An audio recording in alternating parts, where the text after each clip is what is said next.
"Your daughter isn't dead," whispered homeless boy to biker. What he discovered changed everything. Jack Callahan gripped the handlebars of his motorcycle as he thundered down the empty highway. The early morning air bit at his exposed skin, but he barely felt it. After 15 years riding with the Hells Angels, physical discomfort hardly registered anymore. It was the pain inside that he couldn't escape. Gray clouds hung low in the sky, threatening rain as Jack turned off the main road. His motorcycle growled beneath him, the familiar rumble usually bringing comfort. Not today. Today, the sound only echoed the storm in his heart. The cemetery gates stood open as he pulled in, cutting the engine. Silence fell, broken only by the distant call of crows. Jack sat motionless for a moment, his broad shoulders slumped under his leather jacket. The patch on his back, the grinning skull with wings, marked him as someone to fear. Someone dangerous. If only they knew how broken he really was. Jack swung his leg over the bike and walked slowly through the rows of headstones. He knew the path by heart. 5 years of monthly visits had worn it into his memory. His heavy boots crushed the dew-covered grass as he approached a simple gray marker. Lily Ann Callahan. Before you continue listening, please let me know where in the world are you watching from today. Now back to the story, beloved daughter, forever in our hearts. Jack knelt before the stone, his weathered hands resting on his thighs. At 45, the lines around his eyes had deepened from squinting at the horizon, and from the weight of what he'd done. "Hey, kiddo," he said, his voice rough from lack of use. "It's me again." The wind rustled through nearby trees, sending a shower of early autumn leaves spiraling to the ground. "The guys asked about you again," Jack continued, running a hand over his short, graying beard. "Told them I was visiting. They don't get it, but they leave me be." A lump formed in his throat. This part never got easier. "I'm sorry, Lily." The words came out choked. "God, I'm so sorry." 5 years had passed since the accident. 5 years since he'd heard her laugh or seen her smile. 5 years of carrying the knowledge that he was responsible for his daughter's death. Jack reached out to trace the letters of her name on the cold stone. Images flashed through his mind. Lily at 14, her dark hair pulled back, eyes bright with life, arguing with him about staying out late. His temper, the slam of the door, the call that came later. "I should have been more careful," he whispered. "Should have protected you better." His chest tightened as memories washed over him. Teaching her to ride a bike, bandaging skinned knees, watching her grow from a stubborn toddler to a headstrong teenager. All gone in one terrible night. Jack pulled a small, worn photo from his wallet. Lily, on her 14th birthday, blowing out candles, her face lit with joy. The last picture he had of her. He carefully placed it against the headstone, weighing it down with a small rock. "The house is the same," he said, fighting to keep his voice steady. "Your room. I haven't touched it. Sometimes I sit in there and try to remember your voice." Dark clouds rolled overhead, matching his mood. A few raindrops spattered on the stone, leaving dark spots that looked like tears. "I dream about you," Jack admitted. "Dream you're still here. Then I wake up and it hits me all over again." The rain began to fall more steadily now, soaking through his jacket, but Jack didn't move. Physical discomfort was nothing compared to the weight crushing his soul. "The guys think I'm over it, that I've moved on." He laughed bitterly. "How do you move on from something like this? How do you live with yourself when—" His voice broke. For all his intimidating presence, for all the fear he could inspire with just a look, Jack Callahan was shattered inside. The tough biker exterior hid a father destroyed by grief and guilt. The rain mixed with the tears he could no longer hold back. His shoulders shook as 5 years of bottled emotion finally overflowed. Jack pressed his palms against his eyes, trying to push back the flood. But it was useless. "I'm so sorry, baby girl," he sobbed, not caring if anyone saw this moment of weakness. "It should have been me, not you. Never you." For several minutes, Jack knelt there, breaking apart at his daughter's grave, the rain washing over him. Then, a small voice spoke from behind him. "Your daughter isn't dead." Jack froze, the words hitting him like a physical blow. He turned slowly, ready to unleash fury on whoever would dare mock his grief. A thin boy stood there, maybe 13 or 14, soaked from the rain, watching him with calm, serious eyes. Jack whipped around, rage replacing grief in an instant. Through rain-blurred vision, he saw a boy standing a few yards away. The kid was small and skinny, wearing clothes that hung too loose on his thin frame. His dark hair was plastered to his forehead from the rain, but his eyes, they were steady, unafraid. "What did you just say?" Jack's voice came out as a growl. The boy didn't back away. He stood his ground, shoulders squared despite being drenched and clearly underfed. "I said your daughter isn't dead," the boy repeated, his voice soft but firm. Jack was on his feet in a flash, closing the distance between them. His hands clenched into fists as he towered over the boy, rain streaming down his face and mixing with the tears he'd shed moments before. "You think this is funny?" Jack grabbed the front of the boy's wet jacket, lifting him slightly off the ground. "You think it's a joke to mess with a man at his daughter's grave?" The boy didn't struggle. He just looked at Jack with those unnervingly calm eyes. "My name is Eli," he said simply, as if they were meeting at a park instead of a cemetery with Jack's fist wrapped in his jacket. "And I'm not messing with you. I've seen her." Jack shook him once, hard. Don't you dare stand here and—" "She's living in Riverdale," Eli continued, still not fighting back. "She goes by Grace now." Jack's grip loosened slightly as confusion mixed with his anger. His mind raced through possibilities. A cruel prank, a case of mistaken identity, or maybe this kid was just crazy. "Listen here," Jack said, his voice dropping to a dangerous whisper. "I don't know what game you're playing, but my daughter died 5 years ago. I buried her. So whatever you think you know—" "She has a birthmark on her left shoulder," Eli interrupted. "Shaped like a half moon." Jack froze. The birthmark was real, a detail not many would know. "Lucky guess," he muttered, but doubt had crept in, making his voice less certain. Eli shook his head. "She bites her lip when she's thinking hard about something, and she taps her fingers in patterns when she's nervous, like playing piano keys." Jack's hands began to tremble. Those weren't things someone could guess. Those were Lily's habits. Little things he'd almost forgotten until this strange boy mentioned them. "Who are you?" Jack demanded, but his voice had lost its edge. "How do you know these things?" Rain continued to pour around them, soaking them both to the skin. In the distance, thunder rumbled. "I told you, I'm Eli," the boy replied. "I know Lily, or Grace, like she calls herself now." Jack finally released Eli's jacket, stepping back as if the boy had burned him. His mind couldn't process what he was hearing. It wasn't possible. He'd identified her body. He'd watched them lower her casket into the ground.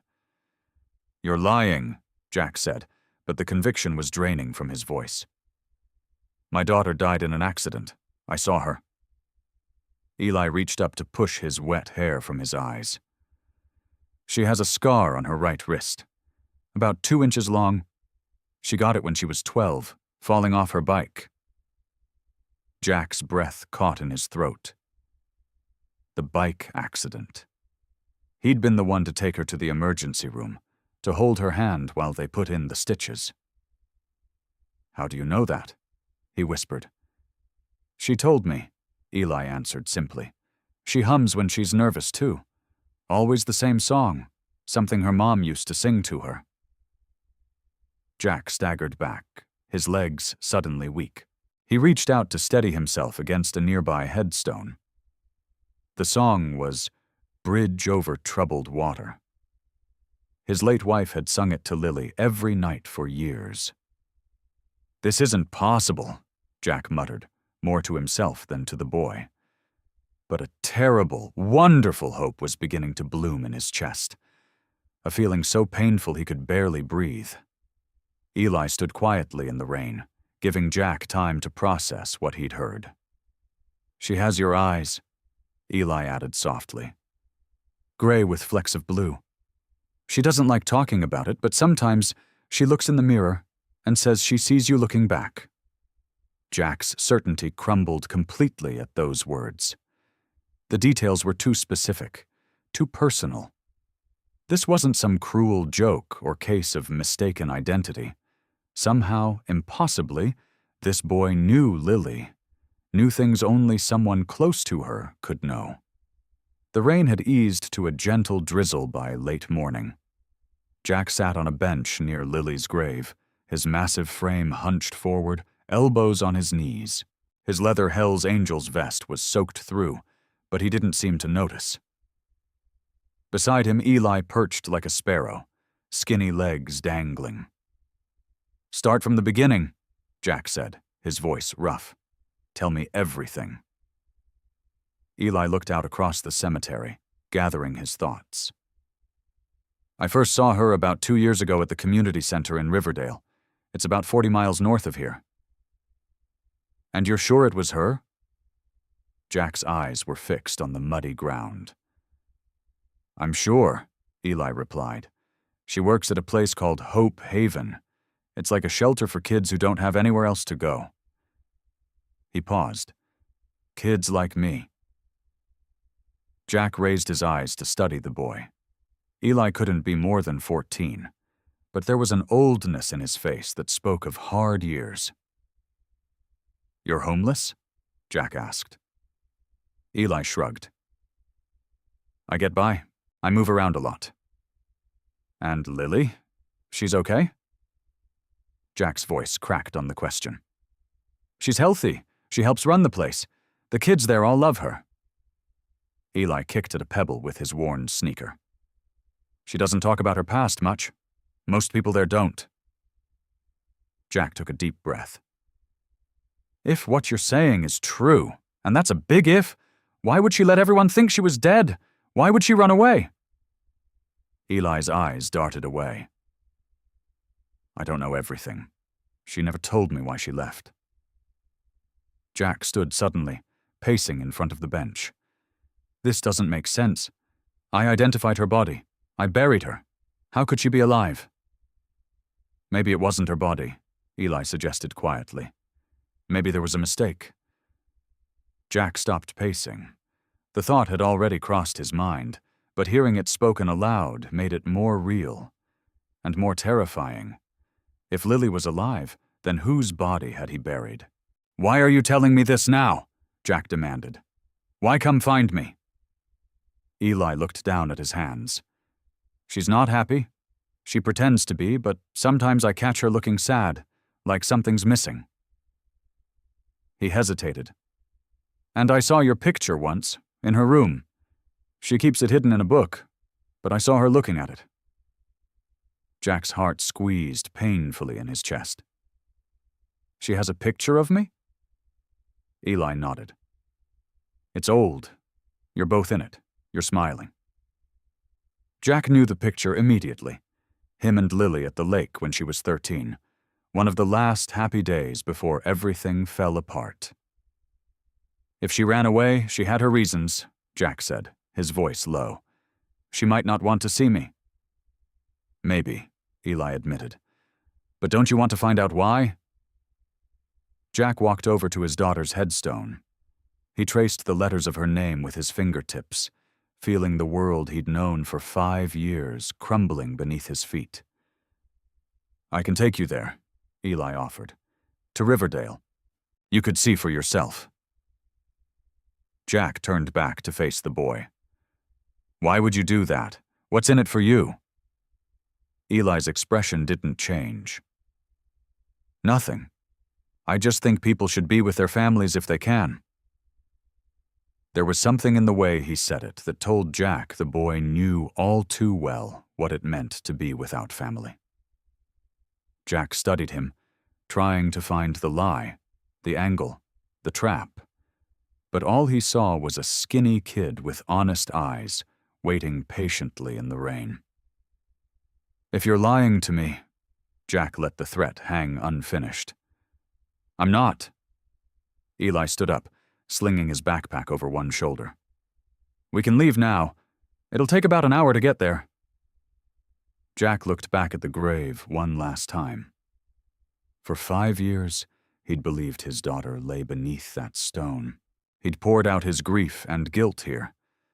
If there was even the smallest chance she was alive. "All right," Jack said finally. "Let's go." He walked to where his motorcycle waited, chrome glinting dully in the misty air. He swung his leg over the seat and started the engine, the powerful rumble echoing across the quiet cemetery. Eli approached cautiously. "I've never been on a motorcycle before." Jack handed him the only helmet. "Put this on. Hold onto my waist and lean when I lean." Eli pulled the oversized helmet over his head and climbed on behind Jack. His thin arms barely reached around Jack's broad torso. "Ready?" Jack asked over his shoulder. "Ready," came Eli's muffled reply.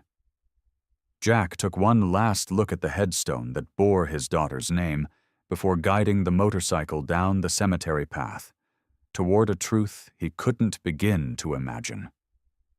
The motorcycle thundered down the highway, cutting through the afternoon air. The rain had stopped completely now, leaving behind puddles that splashed up around them as Jack guided the bike along the 2-lane road heading north. Fields and farmland stretched out on either side, occasionally broken by small clusters of trees or abandoned barns. Jack leaned slightly to shout over his shoulder. "You hanging on okay back there?" Eli gave a thumbs up, visible in Jack's side mirror. The boy's oversized helmet bobbed with the motion of the bike. He'd been quiet for the first 20 minutes of the ride, but Jack had questions burning in his mind that couldn't wait until they reached Riverdale. At a straight stretch of highway, Jack called back again. "How'd you find me?" Eli leaned forward, his voice muffled by the helmet and the wind. "I saw your picture with her. I asked around about Hell's Angels in the area." Jack nodded, processing this. The kid had put in effort to track him down. It wasn't just a random encounter. "And you're sure it's my Lily?" Jack asked, uncertainty still gnawing at him despite the details Eli had shared at the cemetery. "I'm sure," Eli shouted back. "She has that birthmark on her arm, shaped like a teardrop, and she hums when she's nervous, just like you said." Jack's grip tightened on the handlebars. Those details weren't something a random kid could know. The birthmark especially. It was always hidden, unless she wore short sleeves. His heart hammered against his ribs, hope and fear battling for control. They passed a sign announcing Riverdale was 30 miles ahead. Jack slowed the bike as they approached a gas station with a small diner attached. "We need to stop for gas," Jack called back, "and I want to hear more before we get there." He pulled into the station, cutting the engine. Eli climbed off first, removing the helmet and shaking out his hair. Up close in the daylight, Jack noticed how thin the boy really was. His clothes hung on his frame, and dark circles shadowed his eyes. "When's the last time you ate something?" Jack asked gruffly. Eli shrugged. "Yesterday, maybe. I'm fine. Jack frowned. Let's get some food while we're here. After filling the tank, they walked to the attached diner, a typical roadside place with vinyl booths and the smell of coffee and grease in the air. A bell jingled as they entered, and a few truckers glanced up briefly before returning to their meals. Jack slid into a booth by the window, where he could keep an eye on his bike. Eli sat opposite him, looking uncomfortable in the bright fluorescent lighting. A waitress approached with a tired smile. "What can I get you?" "Burger, fries, coffee," Jack said, then looked at Eli. "Order whatever you want, as much as you want." Eli hesitated. "Same as him, please, and chocolate milk instead of coffee." The waitress scribbled their order and walked away. Jack leaned forward, lowering his voice. "Tell me more about Lily. What does she do at this place?" Eli fidgeted with a napkin. "She's like a counselor. She helps kids who run away find a safe place to stay. Some of them go back home eventually, others don't." "And why does she go by Grace now?" Eli looked surprised. "How did you know that?" "You mentioned it at the cemetery. Said the kids call her Grace." "Oh." Eli nodded. "Yeah, that's what everyone calls her there. I don't think anyone knows her real name is Lily." Jack's jaw tightened. "So she's hiding? From what? From me?" Eli looked down at the table. "I don't know exactly. She doesn't talk about her past. None of the staff do." The waitress brought their drinks, and Jack took a long sip of coffee, the bitter heat doing little to settle his thoughts. "How long have you known her?" Jack asked after a moment. Eli wrapped his hands around his chocolate milk. "About 2 years. She helped me once when I was in trouble. She didn't know I knew who she was." Jack's eyes narrowed. "What do you mean?" Eli took a deep breath. "I've been keeping an eye on her for a long time, even before I actually talked to her." "You've been watching my daughter?" Jack's voice took on a dangerous edge. "Not in a creepy way," Eli said quickly. I wanted to make sure she was okay." The waitress arrived with their food, setting plates piled high with burgers and fries in front of them. Eli immediately grabbed a fry, as if afraid Jack might take the food away. "Eat," Jack said, his mind racing with this new information. "Then explain yourself." Eli took a bite of his burger, eyes closing briefly in appreciation. After a few more hurried bites, he looked up at Jack. "I was there," he said quietly. "The night of the accident, the night she disappeared." Jack's knuckles went white around his coffee mug. The diner hummed with quiet conversation and the clink of silverware, but at their booth, silence hung heavy. "You were there?" he finally asked, his voice low and dangerous. "The night of the accident?" Eli nodded, taking another bite of his burger to buy himself time. He chewed slowly, watching Jack's face. The biker's eyes had turned hard, like polished stone. "I was 11 then," Eli said after swallowing.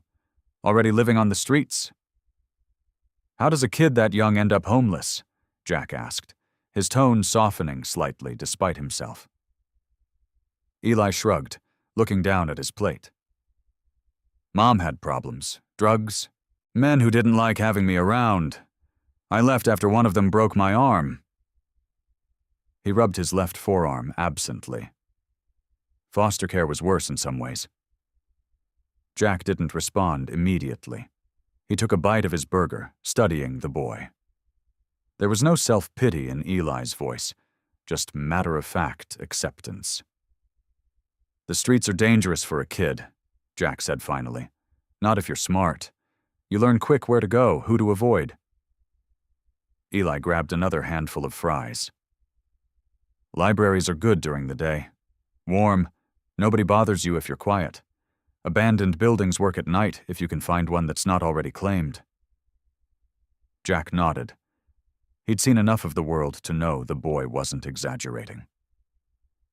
And that's how you were there that night, sleeping in some abandoned place. Eli's eyes flickered up, then back to his plate. Something like that. A waitress stopped by to refill Jack's coffee. When she left, Jack leaned forward. "You're holding back? Why?" "Because I don't know how much I should tell you," Eli admitted. "I don't know if she wants you to know everything." Jack's jaw tightened.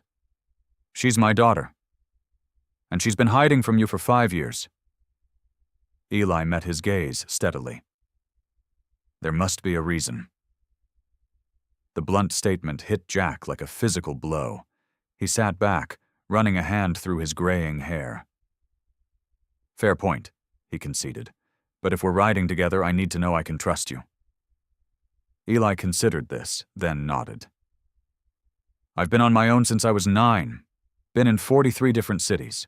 Slept in shelters, under bridges, in parks, abandoned cars." He took a sip of his chocolate milk. "You learn to be invisible. People don't like seeing kids like me. Makes them uncomfortable." "So you watch instead of being watched," Jack said.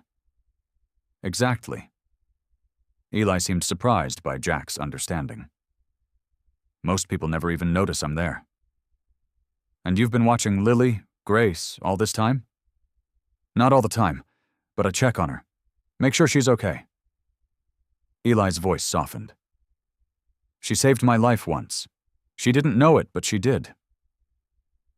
Jack wanted to ask more, but Eli's expression had closed off. The boy returned to his food, demolishing the burger with the focused efficiency of someone who didn't know when his next meal would come. "This place she's at," Jack said, changing tactics. "What exactly is it?" Eli relaxed slightly at the new direction. "It's called Haven House, but nobody calls it that out loud. It's for kids who need to disappear for a while. Sometimes from bad homes, sometimes from worse. And they just take in any kid who shows up?" "No." Eli shook his head. "They're careful. You have to be vouched for, or they have to really believe you're in danger." Jack frowned. "Sounds like they're hiding kids who should be with their families." "Some families don't deserve their kids," Eli said simply. The statement hung between them. Jack couldn't argue with the truth of it, not after what the boy had shared about his own past. "How much farther to this place?" Jack asked. "About 20 miles, but we won't go straight there." Eli pushed his empty plate away. "Nobody goes straight there. There's a town nearby, Pine Ridge. We'll stop there first." Jack paid the bill, and they walked back to the motorcycle. The afternoon sun had broken through the clouds, warming the pavement. "We head west at the next junction," Eli said as he put the helmet back on. "It's a small road, easy to miss. The town's pretty hidden. That's part of why they chose it." "And you're sure Lily will be there?" Jack asked, unable to keep the doubt from his voice. "I saw her there 3 days ago," Eli said. "She's there." The sun hung low in the western sky as Jack's motorcycle rumbled down a narrow road, winding through thick pine forest. They had turned off the highway hours ago, following increasingly smaller roads, until Jack wondered if they were lost. But Eli seemed certain, occasionally tapping Jack's shoulder to indicate turns. "Slow down here," Eli said, his voice barely audible over the engine. Jack eased off the throttle. The pavement had given way to gravel, crunching beneath the tires. Trees crowded close on both sides, their branches creating a tunnel of dappled shadows. "There," Eli pointed to a barely visible dirt road branching off to the right. Jack turned, the bike wobbling slightly on the uneven surface. The path narrowed further, little more than a trail through the woods. Low-hanging branches brushed against Jack's shoulders as they crept forward. "Are you sure this is right?" Jack asked, doubt creeping into his voice. "Trust me," Eli replied, They don't make it easy to find. That's the point. After another quarter-mile, the forest suddenly opened up. Jack braked to a stop, taking in the scene before him. A collection of modest buildings formed a rough semicircle in a large clearing. At the center stood what appeared to be an old hunting lodge, its wooden exterior weathered but well-maintained. Several smaller cabins dotted the perimeter, along with a greenhouse and what looked like a workshop. Gardens filled the spaces between structures, bursting with late summer vegetables. "This is it?" Jack asked, his eyes scanning for signs of his daughter. "This is Haven," Eli confirmed, sliding off the bike. "Home to about 30 people, most of them under 21.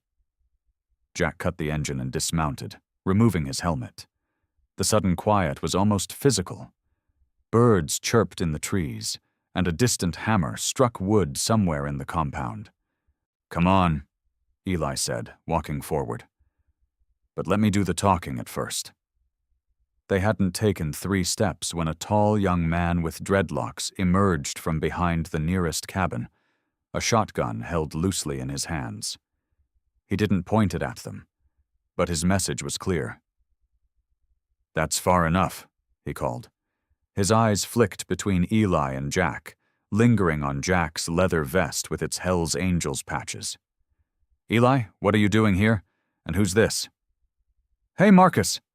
Eli raised a hand in greeting. "I need to talk to Grace." "Grace?" Marcus frowned, shifting his weight. "Who's asking for her?" Before Eli could answer, 2 more figures appeared from different directions. A woman in her 30s with cropped silver hair, and a teenage boy carrying an axe. Both moved with purpose, forming a loose triangle around the newcomers. "Eli," the woman said, her voice calm but cautious. "We weren't expecting you." "Sorry, Tessa," Eli replied. "This is important." Jack stood very still, acutely aware of how he must look to these people. A hulking biker with tattoos creeping up his neck and a face hardened by years of rough living. He'd intimidated plenty of people in his time, sometimes intentionally, but now he felt the disadvantage of his appearance. "I'm Jack Callahan," he said, keeping his hands visible. "I'm looking for my daughter." The reaction was immediate. Marcus raised the shotgun slightly, and the teenage boy gripped his axe tighter. "We don't know any Callahans here," Tessa said, her eyes narrowing. "Eli, you know the rules. No outsiders without prior approval."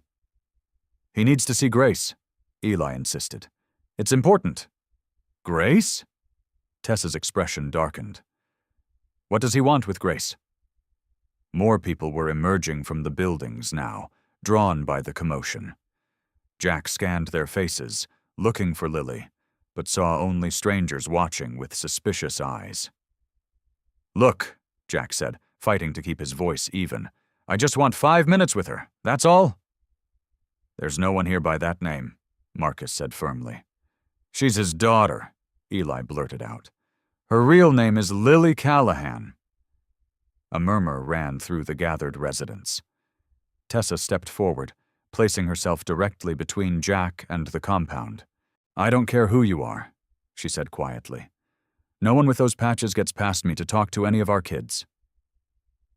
Jack looked down at his leather vest, suddenly understanding. To them, he wasn't a father looking for his daughter. He was a threat, a dangerous outsider from a world they were protecting their people from. "Please," Jack said, the word feeling foreign on his tongue. "I just need to see her." "No bikers," called a voice from the crowd. "No exceptions." Others joined in, their voices forming a wall as solid as their bodies. Marcus stepped forward, the shotgun now clearly aimed at Jack's chest. "You need to leave," he said firmly. "Now."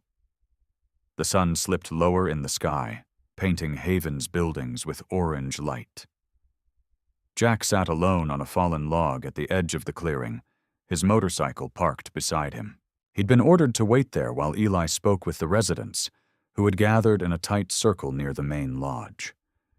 Jack ran his hand through his graying hair and watched the meeting unfold from a distance. He couldn't hear their words, but their body language told him plenty. Tessa, the silver-haired woman, kept gesturing firmly while Eli spoke with animated hands.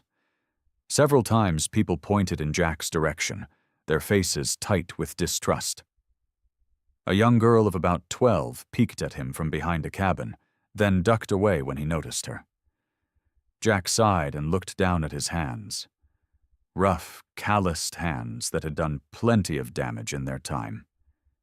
He couldn't blame these people for their caution. The waiting was torture.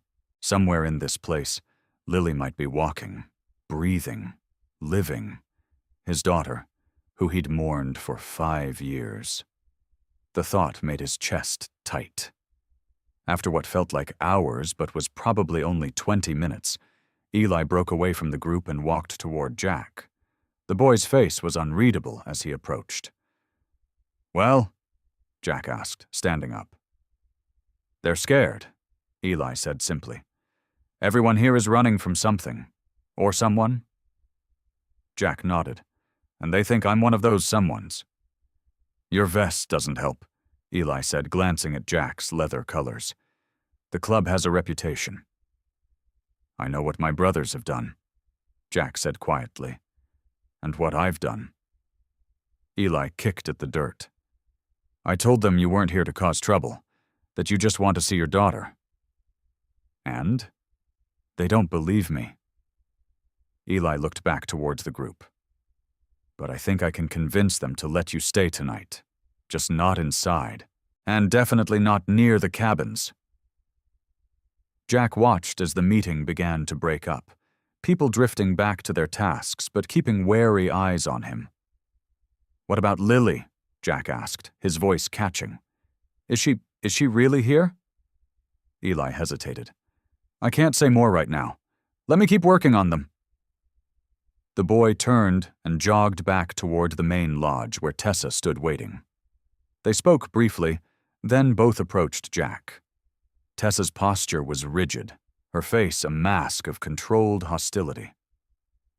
"Eli seems to think you're not a threat," she said without preamble. "I'm not convinced." Jack met her gaze steadily.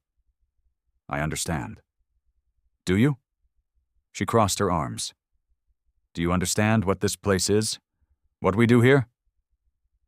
"You protect people," Jack said. "Kids who need somewhere safe. From people like you," she added pointedly. Jack didn't argue. He couldn't. "Eli says you believe your daughter is here." Tessa's voice softened slightly. "I'm not confirming or denying that, but I will say every person who comes to Haven does so by choice. We don't hold anyone against their will." Jack nodded, a lump forming in his throat. "You can stay one night," Tessa said. "There's an old groundskeeper's shed at the edge of the property. Eli will show you. You'll have a roof and walls, but that's it." "Thank you," Jack said. "Don't thank me yet." Tessa's eyes hardened again. "You'll surrender your keys and phone. You'll stay in that shed until morning. If you're seen anywhere near the cabins or main buildings, Marcus has permission to use that shotgun." Jack reached into his pocket and pulled out his keys and phone, handing them over without protest. "One more thing," Tessa added, taking the items. "Take off that vest." Jack stiffened. His colors weren't just clothing, they were his identity, earned through blood and loyalty. "It scares people here," Eli said quietly. "Please, Jack." After a long moment, Jack unzipped the vest and slipped it off, revealing a plain black t-shirt underneath. He handed it to Tessa, feeling strangely vulnerable. "I'll return it when you leave," she said, folding it over her arm, "which will be first thing tomorrow morning." "Unless I find what I'm looking for," Jack said. "Even then," Tessa replied firmly. "Especially then." She turned and walked away, leaving Jack with Eli. "Come on," the boy said. "I'll show you where you can sleep." As they walked around the perimeter of the clearing, Jack noticed faces watching from windows, doorways, and garden rows. Young faces mostly, marked by wariness and hard-won wisdom beyond their years. "Will I get to see her tonight?" Jack asked quietly. Eli didn't answer, just kept walking toward a small, weathered shed nearly hidden by overgrown bushes. Jack woke with a stiff neck and aching back. The shed's dirt floor and thin blanket hadn't made for comfortable sleeping, but he'd had worse. A sliver of golden light cut through the single dusty window, telling him dawn had arrived. He sat up and rubbed his face, his mind immediately filling with thoughts of Lily. Was she really here? Would he see her today? The possibility made his heart race. Jack pushed open the shed door, which creaked loudly in the morning quiet. The air was cool and sweet with the smell of dew-damp earth. He stretched his tall frame, working out the kinks from his uncomfortable night. The community was already stirring. Jack leaned against the doorframe of the shed and watched as teens and young adults emerged from cabins and cottages scattered around the property. They moved with purpose, some carrying buckets toward a well, others heading to a large garden plot at the far edge of the clearing. A boy of about 16 pumped water while two girls waited with plastic containers. Near the main lodge, an older teen was stoking a fire pit where a large pot hung from a metal frame. Another group gathered eggs from a chicken coop tucked behind one of the buildings. It struck Jack how organized everything was, like a well-rehearsed dance. These kids clearly knew how to take care of themselves. "They've built something good here," came a voice from behind him. Jack turned to see Eli approaching with a steaming mug in each hand. The boy handed one to Jack. "Coffee?" Eli said. "It's not great, but it's hot." Jack accepted it gratefully. "Thanks." He took a sip and tried not to wince at the weak, bitter taste. "Where'd you sleep?" "My usual spot. I come and go." Eli nodded toward the community. "They know me here." Jack watched a group of younger kids racing to the dining hall, laughing as they ran. "How many people live here?" "Around 30, give or take. Some stay for a few days, others for years." Jack's eyes scanned the faces, searching for Lily. "And they all have stories, I'm guessing. Reasons they can't go home." "Everyone has their reasons," Eli said quietly. A bell rang somewhere, and more people emerged from the buildings, converging on the dining hall. Jack spotted Tessa directing traffic, her silver hair catching the morning light. "You should eat something," Eli suggested. "Food's simple, but there's enough." Jack shook his head. "Not hungry." The truth was, he didn't want to miss seeing Lily if she appeared. "Suit yourself." Eli sipped his coffee. "Tessa wants to talk to you after breakfast." Jack nodded, still watching the flow of young people. Their faces struck him, some laughing, some serious, all carrying a wariness in their eyes that reminded him of wounded animals. He recognized that look. He'd seen it in his own mirror. An older man with a salt and pepper beard approached them, carrying a basket of bread. He set it down on a nearby stump. "Marcus said you might be hungry," the man said. "I'm David." Jack recognized him from yesterday, one of the adults who'd stood with Tessa when they'd arrived. "Jack?" he replied, offering his hand. David hesitated before shaking it. "Eli speaks highly of you. That's unusual for him." Jack glanced at Eli, who was studying his coffee with sudden interest. "This place," Jack said, looking back at the bustling community. "What is it exactly?" David picked up a stick and drew circles in the dirt. "Haven is what we call it. Started as one cabin, a place for kids with nowhere else to go. Grew from there." "You mean runaways?" "We mean children who need protection," David corrected firmly. Some from abuse, some from trafficking, some from gangs. We don't ask a lot of questions. Jack nodded slowly. And you just take them in? We give them a choice, David said. Stay and contribute or move on. Most stay, at least for a while. He looked up at Jack, his eyes suddenly hard. Everyone here has earned their place. Everyone has proven they belong. The implication was clear. Jack hadn't earned anything. Tessa says you're looking for someone, David continued. Your daughter? Yes, Jack said, his throat tightening. Lily. David studied him for a long moment. Names change here. Past stay in the past. That's how we keep people safe. I just need to see her, Jack said, his voice rough with emotion. If she's here, I just need to know she's okay. David picked up his basket. That's not my decision to make. Tessa will talk to you after breakfast. He glanced at the dining hall. Trust is everything here, Mr. Callahan, and you haven't earned ours yet. As David walked away, Jack felt the weight of the man's words. Trust.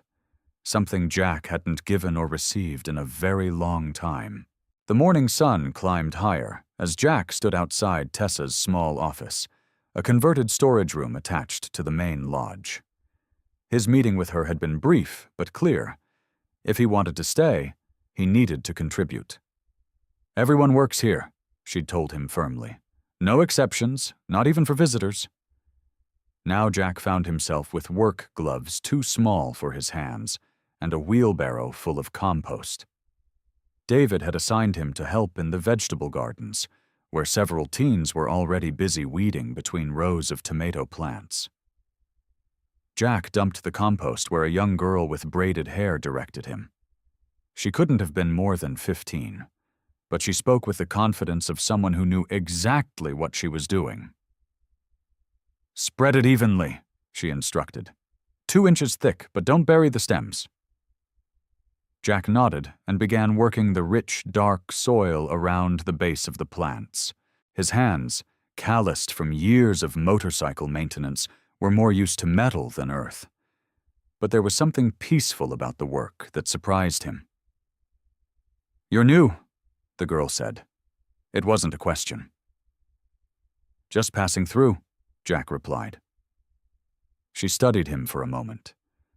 You don't look like most of our visitors. Jack glanced down at his faded jeans and black t-shirt. His leather vest with the Hell's Angels patches was back in the shed. Tessa had made it clear that wasn't welcome here. Guess I don't, he agreed. I'm Maya, she offered. Jack. Maya handed him a trowel. The carrots need thinning over there. For the next hour, Jack worked alongside Maya and 3 other teenagers in the garden. They chatted among themselves, occasionally including Jack with a question or instruction. Their acceptance was cautious but real, and Jack found himself relaxing slightly. One boy, Marcus, worked particularly hard, staying focused on his tasks without speaking much. When he did talk, his voice was so soft Jack had to lean in to hear him. You're good at this, Jack said, when he noticed how carefully Marcus was pruning the pepper plants. Marcus shrugged. Been here 3 years. You learn things.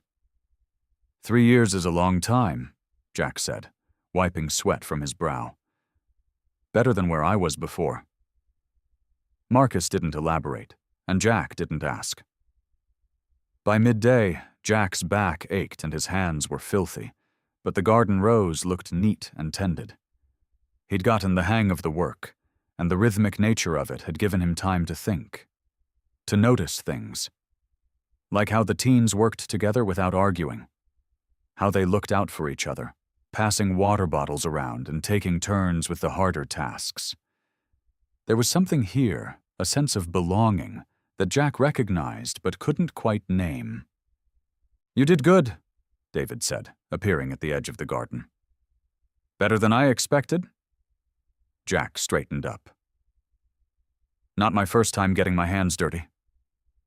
David almost smiled. Lunch is ready in the main hall. You're welcome to join. It was a small offering, but Jack understood its significance. He followed David to the dining hall, where long tables were filling up with residents. The noise level rose as people talked and laughed, passing bowls of what looked like vegetable soup and plates of cornbread. Jack hesitated in the doorway, suddenly aware of how out of place he was. His size and weathered appearance made him stand out among these young people. A few glanced his way, their expressions ranging from curious to wary. Eli appeared at his side. You can sit with me, he said, leading Jack to a table near the window. The food was simple but good. Jack hadn't realized how hungry he was until he'd finished his first bowl and reached for more. Around him, conversations flowed, punctuated by occasional laughter. It reminded him of something he'd lost long ago. After lunch, Jack stepped outside for some air. The courtyard was busy with people moving between buildings. He leaned against a wooden post, watching the activity and wondering where Lily might be, if she was really here at all. That's when he saw her. She was crossing the far side of the courtyard, carrying a basket of laundry. Her hair was shorter than he remembered, and she moved with the confidence of a young woman rather than the girl he'd lost. But there was no mistaking her face, the slope of her shoulders, the way she tucked her hair behind her ear. Lily. Jack's heart stopped, then pounded so hard he could feel it in his throat. His vision tunneled until all he could see was her, his daughter, alive. Jack couldn't breathe. The world around him blurred as his focus narrowed to that single figure across the courtyard. His feet moved without conscious thought, carrying him forward through the scattered groups of teens and volunteers. Lily, he whispered, the name rusty on his lips after years of only speaking it at a graveside. She hadn't seen him yet. She adjusted the laundry basket on her hip and said something to a nearby girl who laughed in response. The sound carried across the yard. That same laugh he remembered, bright and quick. A laugh he never thought he'd hear again. Jack weaved between people, his large frame drawing curious glances. Someone called out to him, maybe David or Eli, but their voice was distant, unimportant. Nothing mattered except reaching her before she disappeared again. The young woman turned away from the main building, walking toward a side path that led to what looked like a clothesline area. Jack quickened his pace, heart hammering against his ribs. What would he say? How could he possibly explain? 5 years of grief and guilt pressed against his throat, choking any words he might have prepared. She rounded the corner of the building, stepping into a patch of sunlight that spilled between the trees. Jack followed, his shadow stretching before him on the ground. The clothesline area was small and private, surrounded by tall bushes. 3 wooden poles supported lines strung with sheets and towels that fluttered in the gentle breeze. The young woman set down her basket and began pulling clothespins from a small fabric pouch tied to one of the poles. Jack stopped at the edge of the clearing. From here, he could see her clearly. Her hair was shorter than he remembered, falling just past her shoulders instead of down her back. Her face had lost its childish roundness, replaced by the defined features of a young woman. But the way she bit her lip as she concentrated, that was purely Lily. She reached into the basket for a white sheet, shaking it out with a practiced flip of her wrists. The movement exposed her left arm, and Jack's breath caught. There it was, the small curved scar just below her elbow from when she'd fallen off her bike at 9 years old. He'd carried her to the emergency room, her tears soaking his shirt. It's her, he murmured, too quietly for anyone to hear. A clothespin dropped from her hand, rolling across the packed dirt.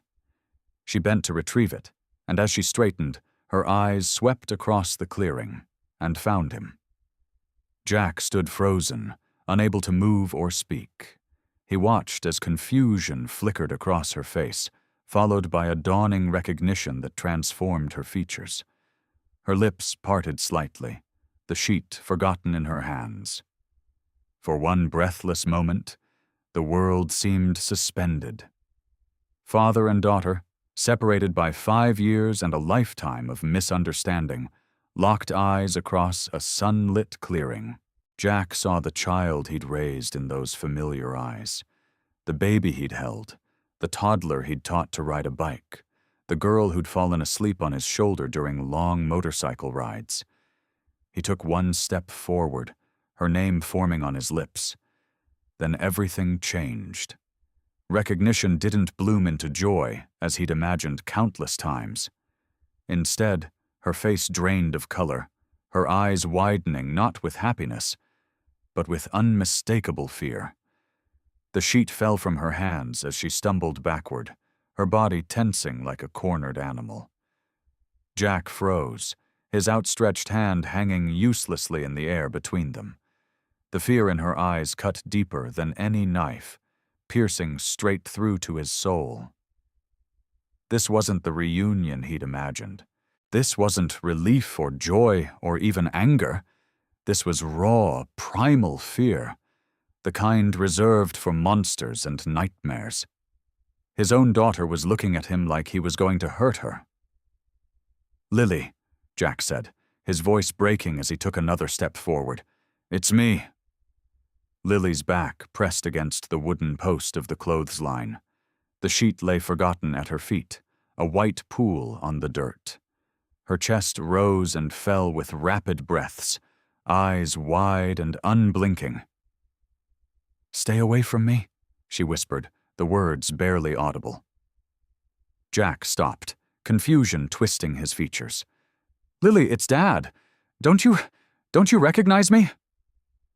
A small crowd had gathered at the edge of the clearing, drawn by the tension. Eli pushed through them, his face tight with worry. "Grace?" someone called from behind Jack. "Are you okay?" Grace. The name landed like a blow. Of course she'd changed her name. She'd changed everything. "I'm fine," Lily Grace called back, her voice steadier than her trembling hands suggested. "Just give us a minute." Jack's heart soared at those words. She wanted to talk. Despite the fear in her eyes, she wasn't running away. Not yet. "I thought you were dead," Jack said, fighting to keep his voice level. "All these years I thought—" His voice cracked. "I visited your grave every week." Something flickered across her face. Surprise, maybe doubt. But the fear remained, burning bright in her eyes. "How did you find me?" she asked, her voice low and tight. Jack glanced back at Eli, who stood watching them with sad eyes. "The boy, he told me you were alive." Lily's gaze darted to Eli, and for a moment hurt replaced fear. "Eli? You brought him here?" Eli stepped forward, his thin shoulders squared. "He deserved to know the truth, Grace. He's been suffering." "Suffering?" Lily's voice rose, and she pushed herself away from the post. "What about what he did? What about my suffering?" Jack felt as though he'd been plunged into ice water. "What I did? Lily, what are you talking about?" "Don't call me that," she snapped, color rushing back into her pale face. "That girl is dead. You killed her that night." The accusation hit Jack like a physical blow. He staggered back, shaking his head. No, that's not what happened. The accident— "I saw you!" Lily's voice cracked. "I saw everything." Around them, the small crowd grew still and silent. Jack was dimly aware of their presence, but nothing existed beyond the terrible pain in his daughter's eyes.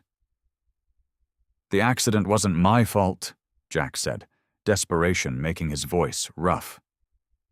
"There was a truck that swerved into our lane. I tried to—" "Stop lying!" Lily's hands balled into fists. "You were drunk. You were arguing with Mom and you weren't watching the road." Jack felt the ground tilt beneath him. "What?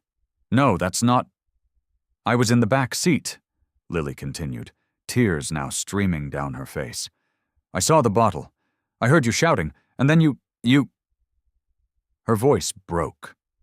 Jack took a step forward, reaching out instinctively to comfort his child, but she flinched away. "Your mother was already gone," Jack said softly. "She died instantly. The police said—" "The police!" Lily spat the word. "Your biker friends made sure they wrote the report the way you wanted." The unfairness of the accusation stung, but Jack could see the genuine belief in her eyes. Somehow, his daughter had constructed a version of that night where he was the villain, not the victim. "That's not what happened," he said, his voice hollow. "I loved your mother. I loved you. I would never—" "Just go," Lily said, wiping at her tears with angry swipes. "I don't know why you're here, but I don't want you in my life. I've built something new here, something good." Jack felt something vital break inside his chest. He had imagined this reunion 1,000 times since Eli had first spoken to him at the cemetery. Tears, hugs, explanations, even anger. But never this. Never hatred based on a lie. "Please," he whispered. "Just listen! Leave!" Lily's voice rose to a shout. "Leave or I'll call for help, and trust me, these people protect their own." Jack looked into her eyes, her mother's eyes, and saw nothing of the daughter who had once adored him. The girl who had fallen asleep against his back during long motorcycle rides was gone, replaced by a stranger who believed him capable of killing her mother.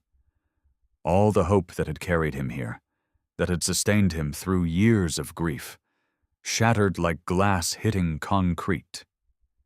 His shoulders slumped, and without another word, he turned and walked away, each step feeling like he was walking through mud.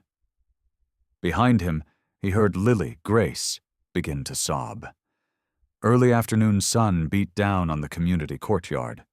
The argument between Lily and Jack had drawn even more attention, and now several residents stood in a protective semicircle behind Lily. Their faces were hard with suspicion, eyes narrowed at the leather-clad biker who had disrupted their peace. Eli hovered uncomfortably between the two sides, his thin frame tense with worry. "You want to hear what really happened that night?" Lily's voice trembled but grew stronger with each word. Her eyes, red-rimmed from crying, fixed on Jack with painful intensity. "Fine, let's tell everyone." Jack stood rooted to the spot, his weathered face pale beneath his beard. "Lily. It's Grace now," she corrected sharply. She wrapped her arms around herself, as though trying to hold herself together. "My name is Grace." A heavy-set woman with gray streaked hair stepped closer to Lily and placed a comforting hand on her shoulder. "You don't have to do this, honey." Lily took a deep breath. "Yes, I do. He needs to hear what he did." The courtyard fell silent. Even the birds seemed to quiet their songs, as though sensing the gravity of what was about to unfold. "We were driving home from Grandma's house," Lily began. "It was raining. Mom was upset because you'd been drinking again. You kept a bottle under the driver's seat. You always did." She glared at him accusingly. "You thought I didn't know, but I did." Jack's mouth opened, then closed. The pain in his eyes was raw, unfiltered. "You two were fighting," Lily continued. "Mom threatened to leave you if you didn't get help. You got mad. You weren't watching the road." Her voice cracked. "I remember the headlights coming toward us. Mom screamed. You swerved too late." Tears streamed down her face now, unchecked. "When I woke up, the car was upside down. Mom wasn't moving. You were just sitting there staring at nothing. You weren't even trying to help her." Jack took a shaky step forward. "Lily, Grace, that's not how it happened." "I was there," she shouted. "Don't tell me what I saw." "You were 12, Jack said softly. "You hit your head in the crash. The doctor said you might have confusion, that memories could get mixed up." "Stop it," Lily hissed. "Your biker friends made sure the police blamed the other driver. They covered for you because that's what your gang does." An older man in the crowd muttered something, and others nodded in agreement. Eli finally spoke up, his voice quiet but clear. "Maybe you should listen to him, Grace." Lily turned to him, betrayal flashing in her eyes. "You too, after everything I've done for you." "I'm just saying," Eli started. "He wasn't drunk," Eli interrupted, his voice stronger now. "I've been with him. He doesn't drink at all, not even a beer." Jack's eyes widened slightly at the boy's defense. "People change," Lily snapped.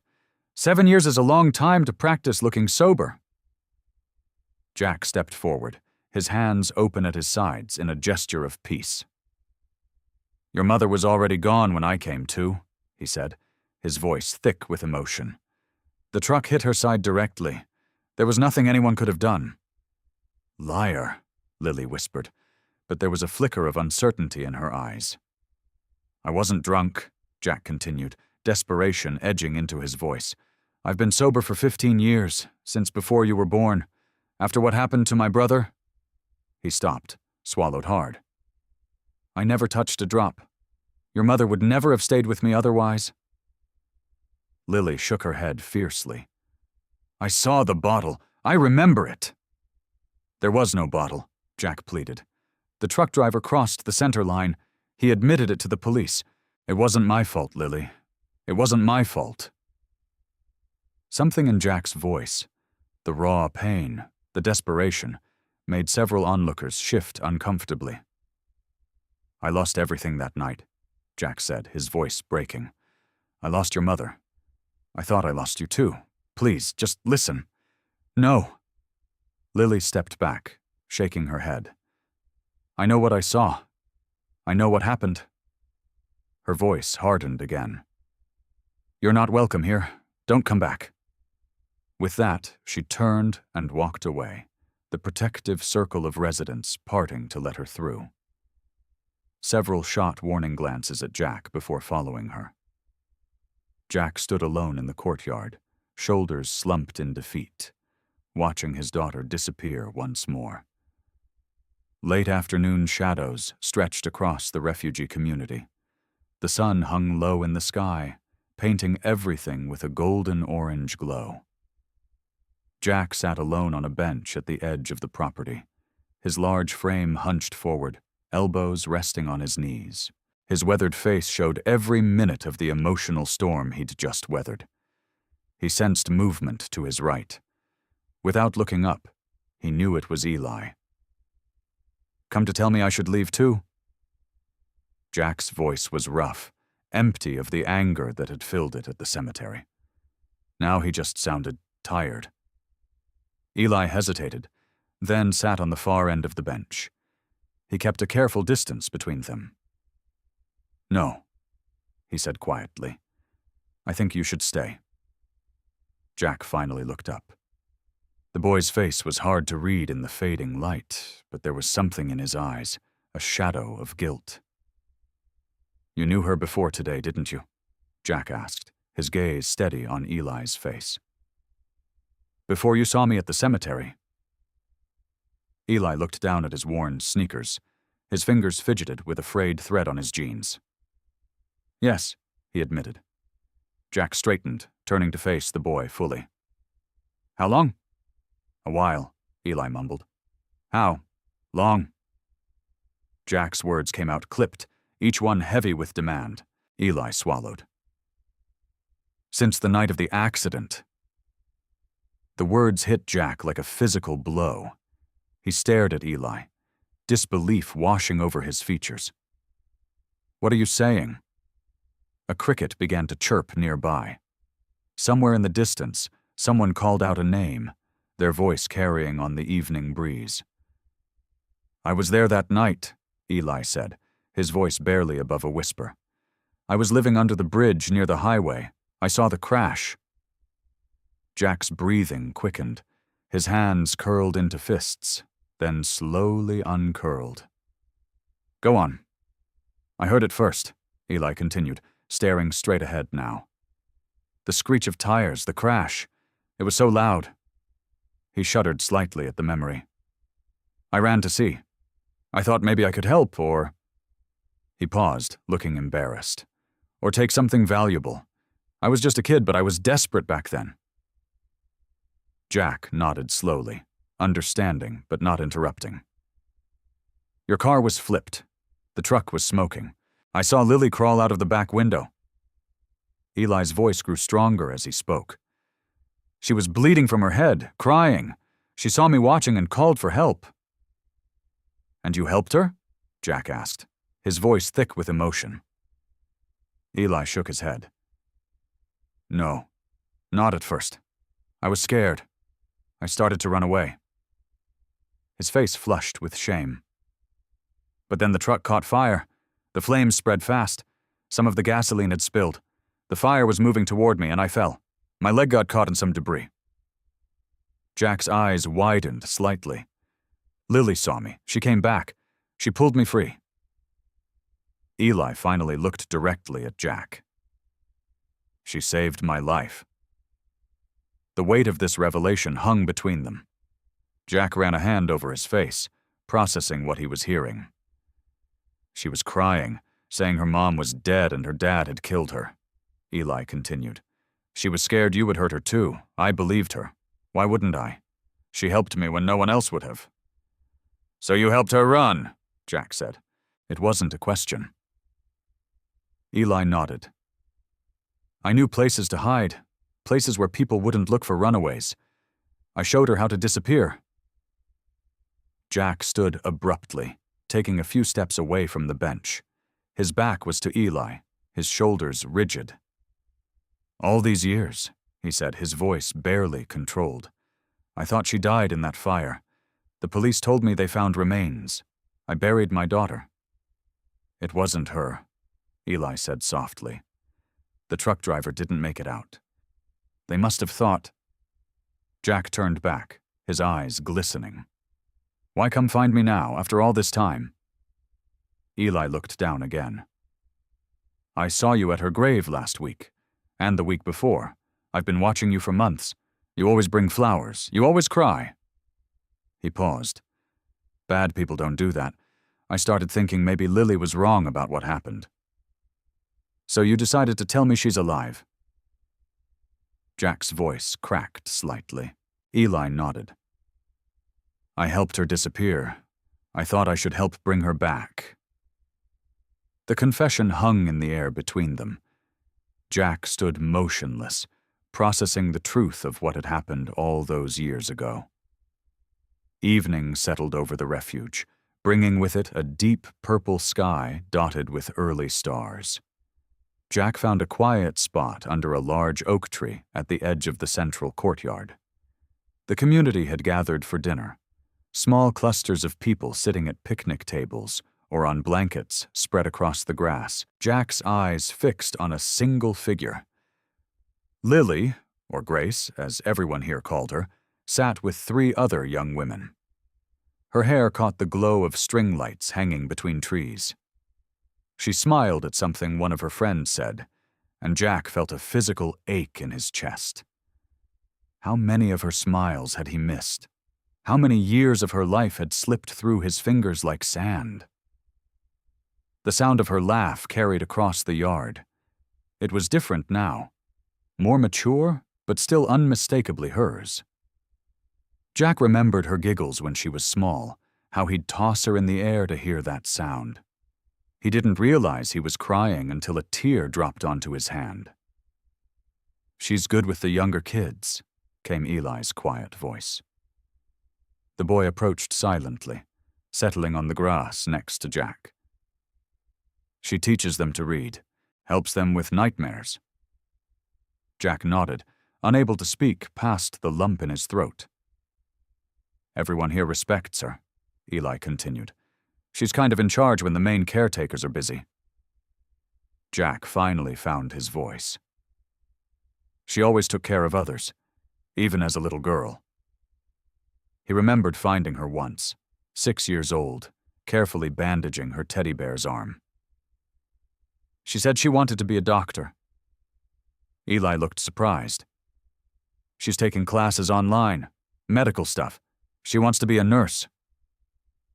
Pride swelled in Jack's chest, quickly followed by sorrow.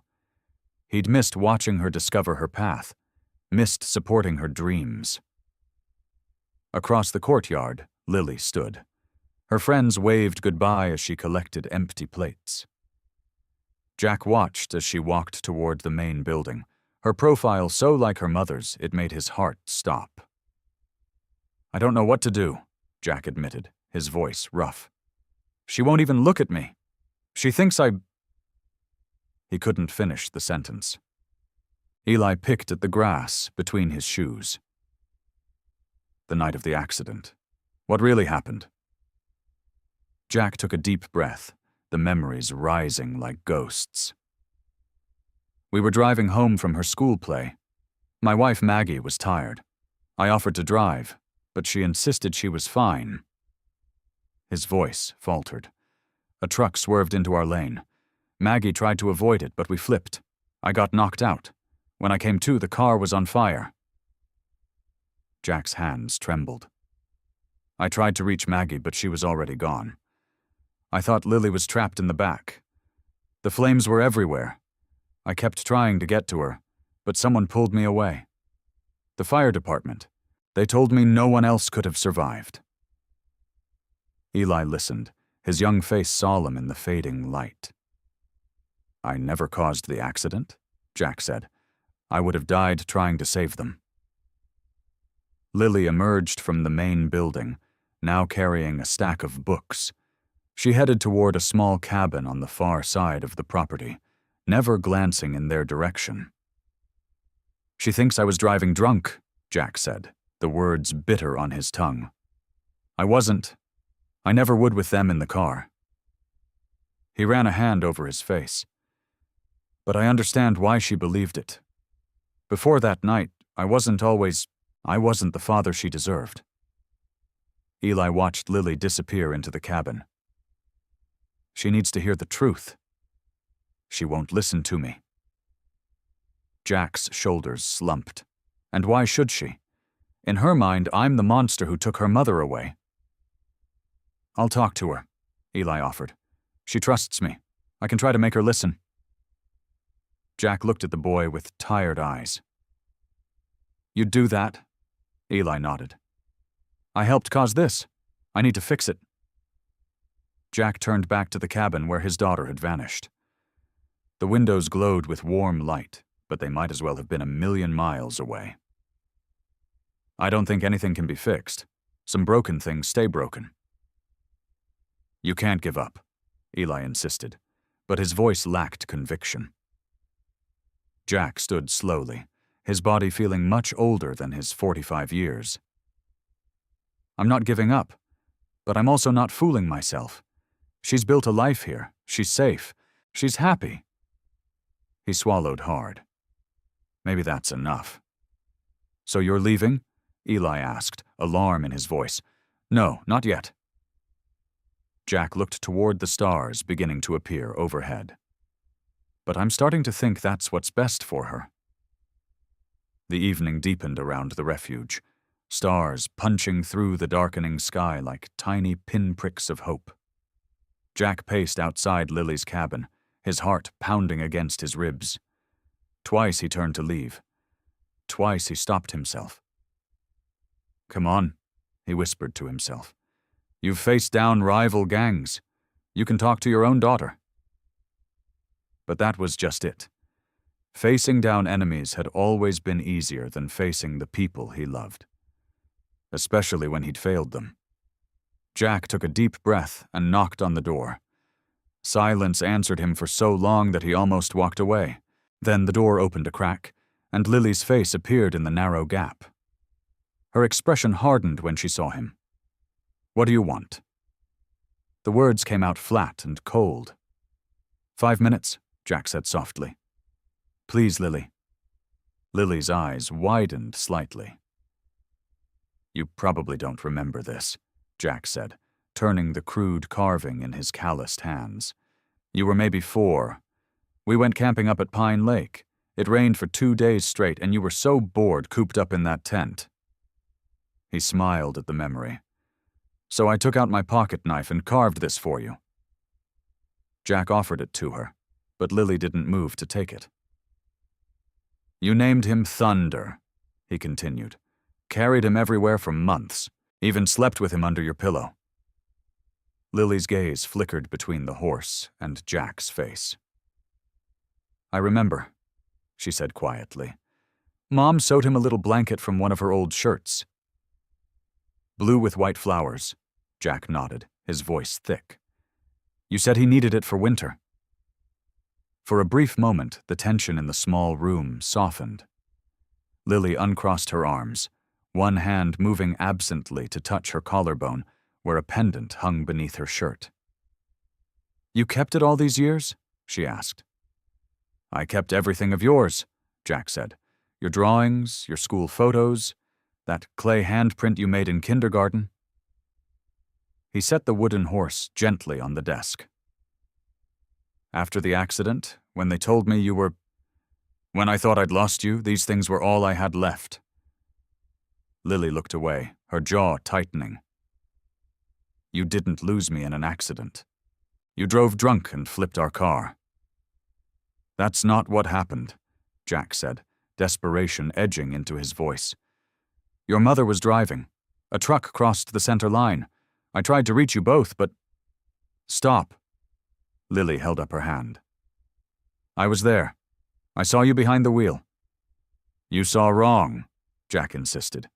"You were scared, confused. It was chaos, and you were just a kid." "I know what I saw." Lily's voice trembled. "Mom would never drive after having wine with dinner. But you always thought you were fine to drive. Always." Jack took a step forward, then stopped when she tensed. "I've made a lot of mistakes in my life, Lily. I wasn't always the father you deserved. But I never would have risked your lives like that. Never." Something flickered in Lily's eyes. Doubt, perhaps, or the faintest hint of wanting to believe him. She picked up the wooden horse, running her thumb over its smooth back. "I remember the camping trip," she said softly. "It wasn't just rain. There was thunder that scared me. That's why you carved this, to show me something called thunder didn't have to be scary." Jack nodded, his throat tight. "You've got a good memory." For a moment, they stood in silence. The wooden horse passed between Lily's fingers as memories seemed to wash over her face. Then she set the horse down firmly on the desk. "5 minutes are up," she said, stepping toward the door. "Lily, Grace, please," Jack began. "I can't do this," she said, her voice breaking. "Maybe you believe what you're saying. Maybe in your mind that's how it happened. But I lived with the truth for years. I built a life here. I can't just throw that away because you show up with old toys and stories." She opened the door, the night air rushing in cold between them. "Good night, Jack," she said. And he noticed she didn't call him Dad. Jack hesitated at the threshold. "I'll be here tomorrow," he said, "if you want to talk more." Lily didn't answer, just watched as he stepped outside. The door closed firmly behind him, leaving Jack alone under the stars, holding memories that no longer had a home. The night pressed heavily against Jack's windows as he lay on the narrow bed in his temporary quarters. Sleep refused to come. Every time he closed his eyes, he saw Lily's face, first as the little girl who once rode on his shoulders, then as the young woman who looked at him with such cold distrust. He stared at the ceiling, hands folded across his stomach, The small room felt both too empty and too crowded with ghosts. His mind raced through memories, trying to piece together what had gone wrong, how their lives had split apart so completely. "She really believes it," he whispered to the darkness. That was the worst part. Lily truly believed he'd been driving that night, that he'd caused the accident that killed her mother and nearly killed her too. For 5 years, she'd carried that certainty, building her whole life around escaping him. Jack sat up, rubbing his face roughly. The community had given him this small cabin on the edge of their property, as far from Lily as possible. The walls were thin, and he could hear the night sounds outside. Crickets, the occasional rustle of leaves, someone walking past. He got up and moved to the window, looking out at the collection of cabins scattered among the trees.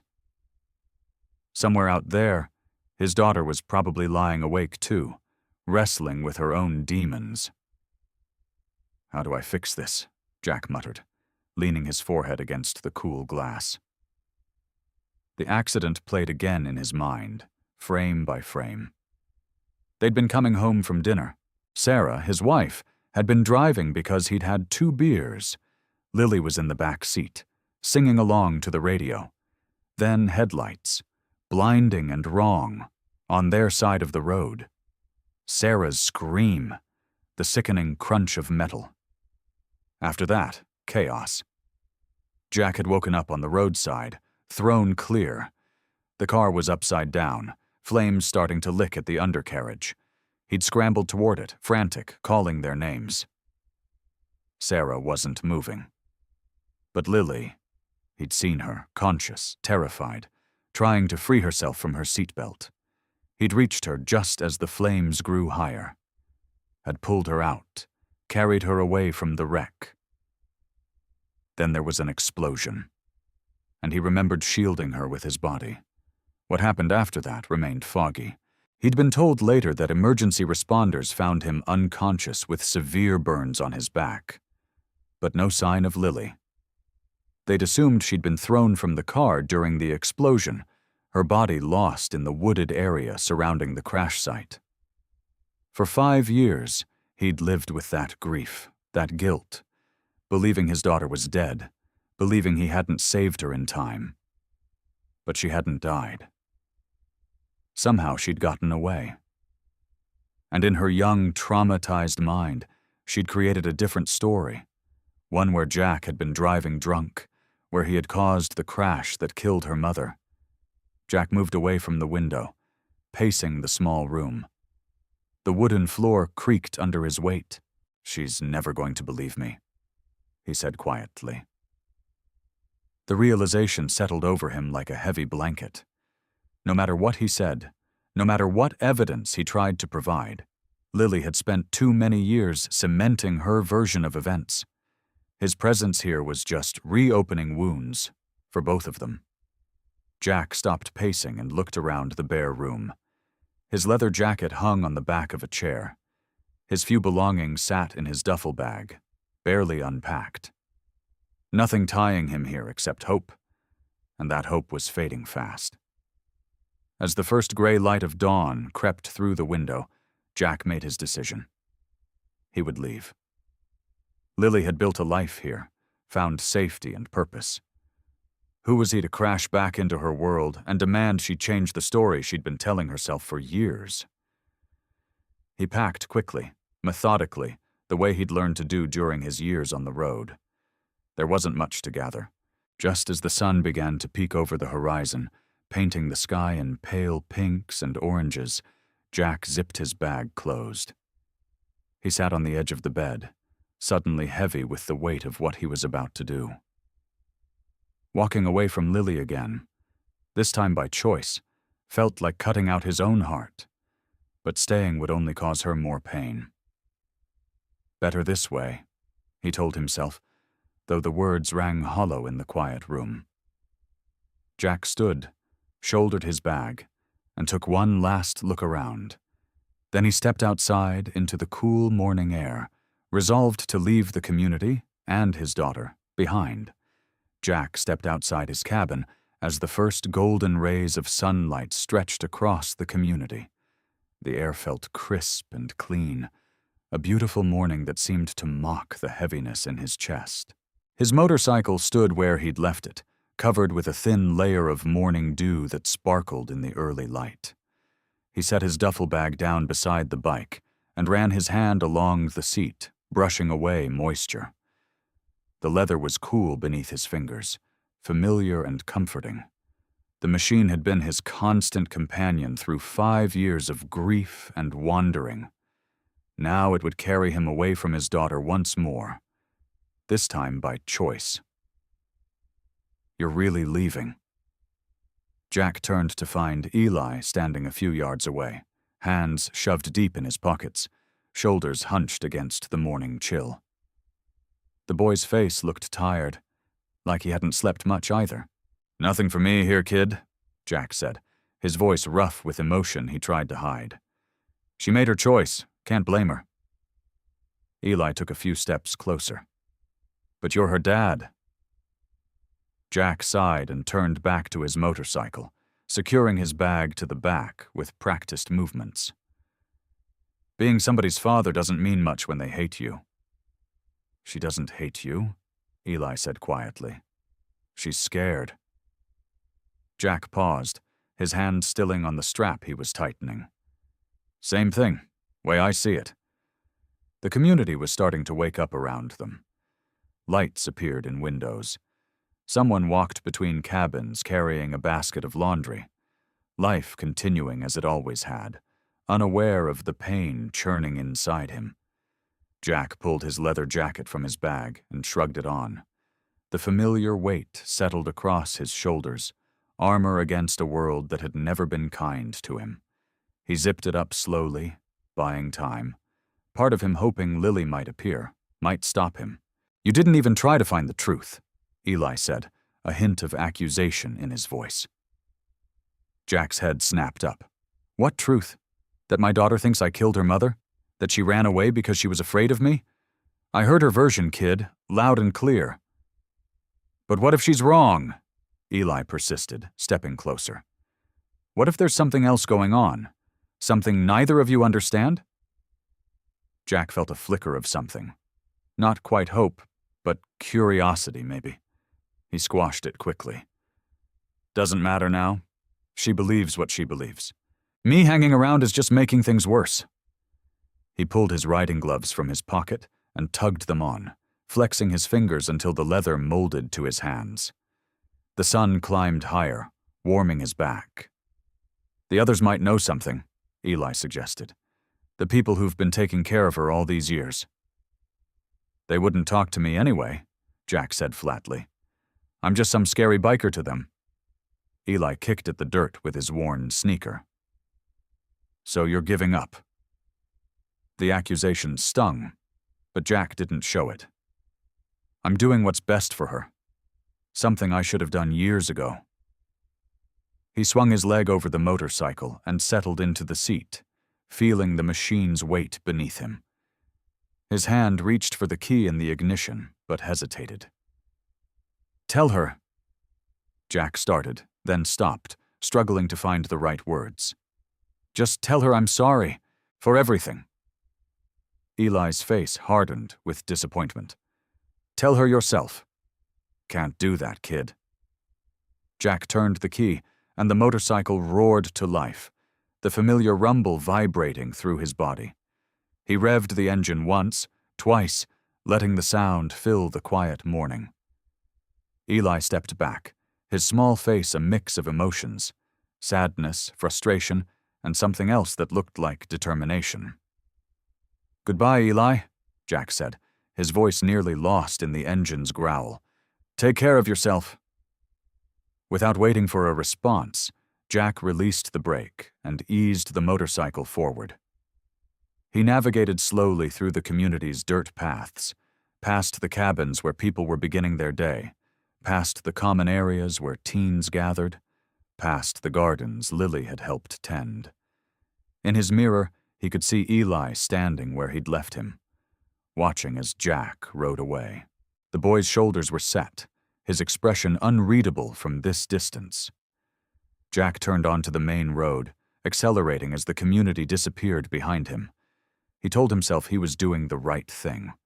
Told himself this was for the best, but the weight in his chest only grew heavier with each mile. Eli watched until Jack's motorcycle disappeared around the bend, the rumble of the engine fading into silence. His fists clenched at his sides as determination hardened within him. This wasn't how the story was supposed to end. Not when he had spent years watching over Lily, keeping her secret, and now finally bringing her father back to her. Without another moment's hesitation, Eli turned and sprinted through the community. His worn sneakers pounded against the dirt paths as he weaved between cabins. The morning air burned in his lungs, but he didn't slow down. Too much was at stake. He knew exactly where to find her. At this hour, Lily, still Grace to everyone here, would be in the community garden, starting her morning routine before breakfast. Sure enough, as he rounded the corner by the dining hall, he spotted her kneeling between rows of tomato plants, already at work with her gardening gloves and a small trowel. Her hair was tied back in a simple ponytail, her face peaceful in the way it only ever was when she worked with plants. Eli slowed his pace, suddenly uncertain how to begin. He stood at the edge of the garden, catching his breath. "He's leaving," Eli said finally. Lily looked up, noticing him for the first time. Her expression hardened instantly. "Good," she said, turning her attention back to the soil. "He didn't do it," Eli blurted out. "He didn't cause the accident." The trowel in Lily's hand stilled. "You don't know what you're talking about." Eli stepped into the garden, moving closer despite her frosty tone. "I know more than you think. I was there too, remember? The night of the accident." "You were a little kid hiding under a table," Lily said dismissively, but her voice wavered. "You couldn't possibly understand what happened." "I saw more than you think," Eli insisted, kneeling down in the dirt across from her. "And I've learned more since then, things you never knew."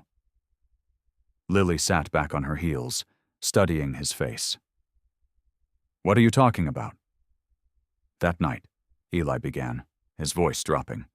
"Your mom and dad were arguing, I remember that part. You heard it too, but do you remember who else was there?" A flicker of uncertainty crossed Lily's face. "There was no one else."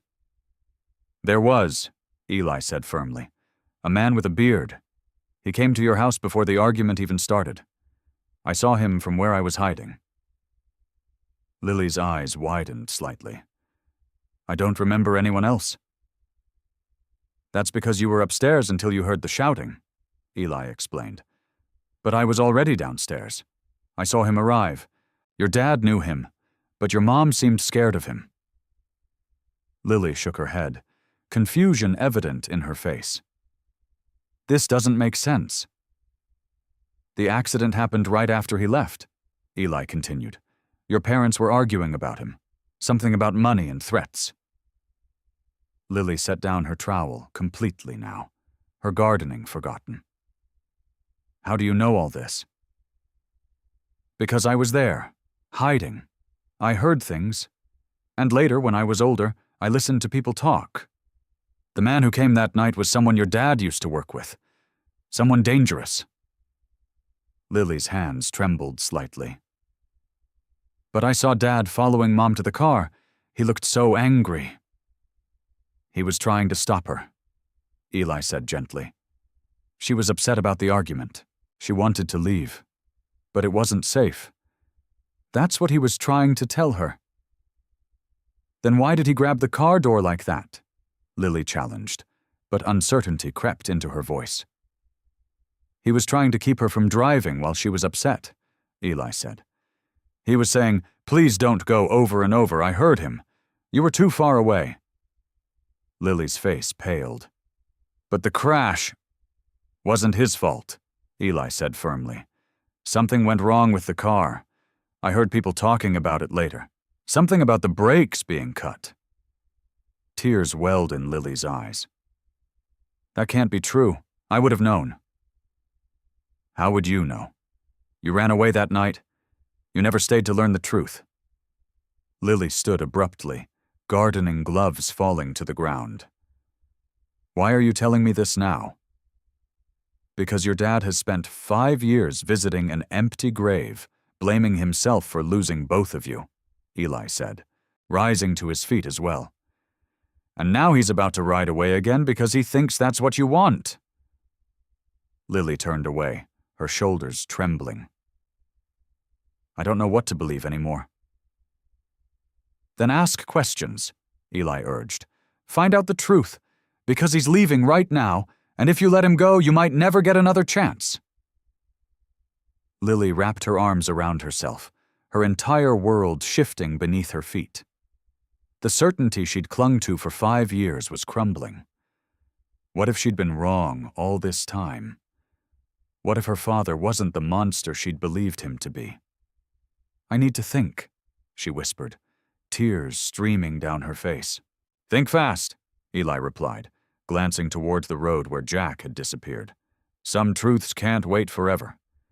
The community dining hall bustled with the clatter of breakfast cleanup. Sunlight streamed through windows, casting long rectangles of light across the worn wooden tables. Eli stood near the front, his thin frame tense with purpose. He'd spent the last hour gathering people, those who might help piece together the truth. 3 of the older community leaders sat at the table closest to him. Beside them was Marco, the mechanic who'd been teaching the teens car repair. Lily sat apart from the others, her arms crossed protectively over her chest, her face pale but composed. Thanks for coming, Eli said, his voice steady despite his nerves. I know this is unusual, but it's important. Sandra, one of the community founders, nodded. Eli says this is about helping someone heal from their past. That's what we do here. Eli took a deep breath. It's about Grace, and her father, Jack. All eyes turned to Lily, who stared at the table, not meeting anyone's gaze. 5 years ago, there was an accident, Eli continued. Lily's mom died, and Lily thought her dad was responsible, but I think she didn't see everything that happened. Marco leaned forward, his weathered face curious. And how do you know about this, kid? I was there, Eli said simply. I was hiding in their house that night. Lily found me after everything happened. She helped me escape, and I helped her run away. Surprise flickered across the faces around the table. Lily looked up, her eyes damp. You never told them how we met? Eli asked her. She shook her head. It wasn't something I wanted to remember. Sandra turned to Lily with gentle eyes. Grace, Lily, whatever happened, we're here to listen. I don't want to talk about it, Lily said, her voice tight. It was the worst night of my life. Then let me, Eli said, because your dad is about to ride away believing you hate him, and I don't think he deserves that. He turned to the group. Lily's parents were arguing that night about a man who'd visited earlier. I was hiding in their house.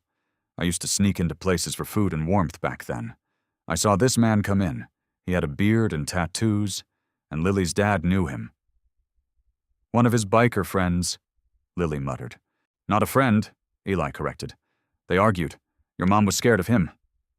Marco's eyebrows rose. This man, did you hear his name?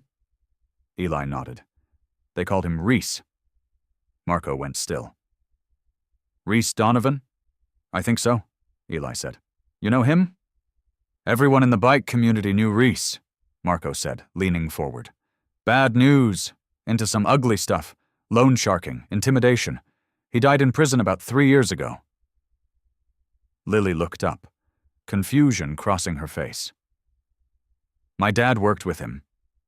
Marco shook his head. No way. If your dad's who I think he is, Jack Callahan, right? When Lily nodded, Marco continued. Jack and Reese had bad blood. Reese tried to pull Jack into some illegal operations. Jack refused, threatened to go to the police if Reese didn't back off.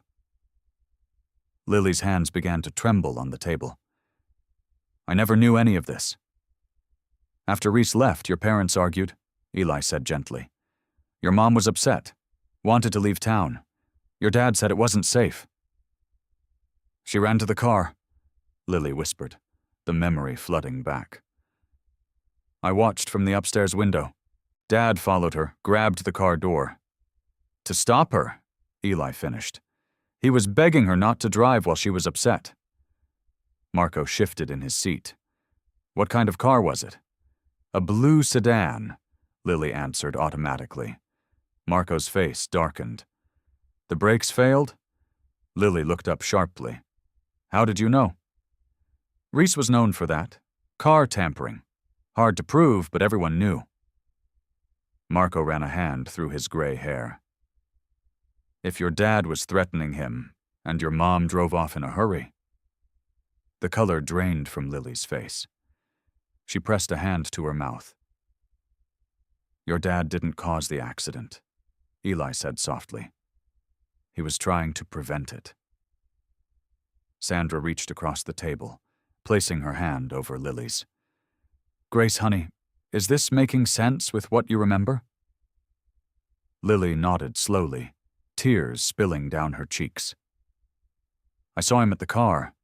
He looked so angry, and then Mom drove away. The crash happened just down the road. Her voice broke. I thought he'd done something to the car during their fight. I never asked. I just ran. He's been blaming himself all this time, Eli said. Not for causing it, but for failing to stop it. The truth settled over the room like sunlight breaking through clouds, clarifying, illuminating, unavoidable. Lily's shoulders shook with silent sobs as 5 years of misplaced blame crumbled around her. Oh God, she whispered. What have I done? Lily stood frozen in the dining hall, her heart racing as the truth crashed over her like a wave. 5 years of anger and pain twisted into something new, regret, confusion, and a desperate need to fix what she had broken. He's leaving, Eli said, his voice cutting through her thoughts. Right now. Lily blinked, suddenly alert. What? When? He was packing his bike when I came to find you. Eli's eyes were wide with urgency. He thinks there's nothing left for him here. The words jolted her into motion. Without speaking, Lily bolted for the door, nearly knocking over a chair. The wooden floor creaked beneath her running feet as she burst out of the building into the late morning sunshine. Her lungs burned as she sprinted across the community grounds, past the garden beds and the workshop. Every second felt too long, every footfall too slow. Her mind filled with the image of her father, the man she had blamed for 5 years, the man who had mourned her at an empty grave, the man who had never stopped loving her even when she refused to see it. Jack, she called out, using his name instead of Dad from the force of habit. Jack, wait! But her voice was lost in the open air. As she rounded the corner past the main office, she saw the dust cloud rising from the gravel path that led to the main road. The rumble of a motorcycle engine grew fainter with each passing moment. He was already gone. No, she whispered, slowing to a stop, hands on her knees as she caught her breath. No, please. Sandra appeared beside her, car keys jingling in her hand. Come on, she said, her voice firm but kind. We can catch him. Lily looked up, hope flickering to life. Really? Not if we stand here talking about it. Sandra was already moving toward the small parking lot where the community kept their vehicles. Lily raced after her, diving into the passenger seat of the old blue pickup truck as Sandra started the engine. The truck roared to life, tires spraying gravel as they accelerated down the path. I've been so wrong, Lily said, her voice shaking as they bounced over the uneven road. All these years, Sandra kept her eyes on the road, but nodded. We all carry stories about our past that aren't completely true. The brave thing is being willing to rewrite them when we learn better. They reached the main road, and Sandra hit the gas harder. The old truck groaned but picked up speed. Lily leaned forward in her seat, scanning the road ahead for any sign of her father's motorcycle. There! Lily pointed to a dark speck in the distance, growing smaller by the second. The truck pushed forward, eating up the distance between them. Lily's heart hammered against her ribs. What would she say to him? How could she explain 5 years of running, of blaming, of hiding? The words tumbled through her mind, inadequate and clumsy. "Get ready," Sandra said as they drew closer. "I'll pull alongside him and you wave him down." The distance between them narrowed. Lily could now make out the shape of her father's broad shoulders, his leather vest, the set of his head bent against the wind. He hadn't noticed them yet, lost in his own thoughts as he rode away from what he believed was another rejection. "Dad," she called out the window, though the wind tore her voice away. "Dad." She waved frantically, half hanging out the window as Sandra carefully maneuvered the truck closer to the motorcycle. Jack's head remained forward, unaware of their presence behind him. "We need to get in front of him," Lily said, pulling herself back into the truck. "He can't see us." Sandra nodded and pressed the gas pedal harder. The truck's engine whined but responded, gradually gaining on Jack's motorcycle. They pulled into the opposite lane when it was clear, accelerating past him. As they drew even with the motorcycle, Lily locked eyes with her father. His face registered shock, then confusion. She gestured wildly for him to pull over, mouthing words he couldn't possibly hear over the engines and the wind. For a terrible moment, she thought he might speed up and leave them behind. Instead, recognition dawned in his eyes, not just of her face, but something deeper. Something had changed in her expression that he could see even at 50 miles an hour.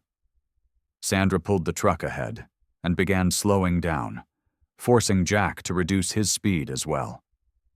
When they were going slow enough, Lily rolled down her window completely. "Dad," she called out, her voice breaking with emotion. "Please stop. I need to talk to you." Jack slowed his motorcycle, guiding it onto the gravel shoulder of the highway. His heart pounded against his ribs as he cut the engine. The sudden silence felt deafening. He pulled off his helmet and set it on the seat, his movements mechanical while his mind raced. He turned slowly, afraid that if he moved too quickly, the vision of Lily would disappear like morning mist. But there she was, climbing out of the old blue pickup truck, her face flushed and her eyes wild with emotion. For 5 years he had dreamed of seeing her again. For 5 years he had visited an empty grave. And now she stood before him, breathless and real, her chest heaving as she jogged toward him. "Lily," he whispered, the name catching in his throat. She stopped a few feet away, suddenly uncertain. The wind pulled at her hair, tugging loose strands across her face. She brushed them away with trembling fingers. "I thought you were gone," Jack said, finding his voice. "You made it pretty clear you didn't want me around." Lily swallowed hard. "Eli told me what really happened." Her voice was small against the vastness of the open highway. "Or at least he made me question what I thought I knew." Jack's weathered face revealed nothing, but his eyes burned with intensity. "And what do you think you know?" "That's why I'm here," Lily said, taking another step closer. "I need to hear the truth, from you, all of it." A semi-truck roared past them, the gust of wind momentarily drowning out everything else.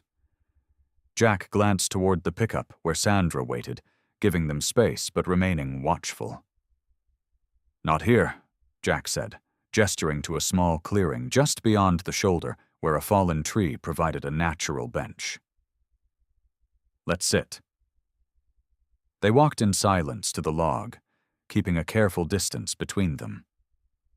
Jack sat heavily, the weight of years visible in his shoulders. "That night," he began, his voice rough, "the night of the accident." Lily sat beside him, not too close, her body tense but her eyes never leaving his face. "I'd gotten a call from one of my club brothers. He was drunk, said he was in trouble and needed help." Jack's fingers worked absently at the worn leather of his vest. "I told you I'd be right back, that I just needed to help a friend." Lily nodded slightly. "I remember that part." When I got there, he wasn't alone. Jack's jaw tightened. He was with two guys from a rival club. They'd been gambling, drinking. Things got ugly. The memory darkened his eyes. "One of them pulled a gun. I tried to calm things down, but my buddy was too far gone to listen. There was a struggle." Jack paused, drawing a deep breath. "The gun went off. One of the rivals took a bullet in the shoulder. Everything went crazy after that. They came after us. We ran for our bikes." He looked directly at Lily now, his gaze unflinching. "They followed us, all the way back to our neighborhood. I was trying to lose them, to keep them away from our house, away from you." Understanding began to dawn in Lily's eyes. "The car that smashed into our fence was them," Jack confirmed. "I didn't cause that crash, Lily. I was trying to prevent it. I was trying to protect you." His voice broke slightly. "When I saw you standing near the house, I panicked. I yelled for you to get back inside. The rival who'd been shot was out for blood. He aimed his car right at you." Lily's face paled as the memories realigned with this new truth. "You drove your bike right into his path. You were trying to block him." Jack nodded, his eyes glistening. "The impact knocked me off. I hit my head. When I came to, the paramedics were there. The police, too." His hands clenched into fists. "And you were gone." "I ran," Lily whispered. I saw you yelling, saw the crash, and I thought—" "You thought I brought that danger to our door," Jack finished. "You thought I was responsible." He looked down at his calloused hands. "I never blamed you for thinking that, Lily. I blamed myself for not keeping you safe, for not explaining things better, for the life I led that brought those men to our home." Tears streaked down Lily's face. "All this time, I thought you tried to hurt me." "I would die before hurting you," Jack said, his voice raw with emotion. "That night, I almost did." Silence settled between them, broken only by the occasional passing car on the highway. Lily stared at the ground, her mind racing to rebuild 5 years of misunderstandings. The truth felt like a physical weight pressing against her chest, making it hard to breathe. "All this time," she whispered finally. Her voice sounded strange to her own ears. 5 whole years. Jack watched her cautiously, afraid to move, as if any sudden gesture might shatter this fragile moment. "I saw you yelling," Lily said, working through the memories. "I saw the crash, I heard the gunshots." She pressed her fingertips to her temples. "But I didn't understand what was happening. I just saw violence and danger, and I thought—" "You were 14, Jack said gently. "You were scared." "I ran straight to Eli's hiding spot," she continued. "He'd been sleeping in that old shed behind the Wilson place. I told him we had to go, that you—" Her voice caught. "That you were dangerous." The wind rustled through the trees around them. A bird called overhead, oblivious to the years of pain being unpacked below. "I believed it for so long that it became the truth," Lily said. "I built my whole life around staying hidden from you." Jack's eyes filled with unmistakable pain. "And I built mine around an empty grave." Lily looked up at him, really seeing him perhaps for the first time since their reunion. The hard lines of his face that she'd once feared now showed years of grief. His Hell's Angel vest, which had once seemed a symbol of danger, now just looked worn and faded, like the man himself. After I woke up in the hospital, Jack continued, his voice low, they told me they couldn't find you.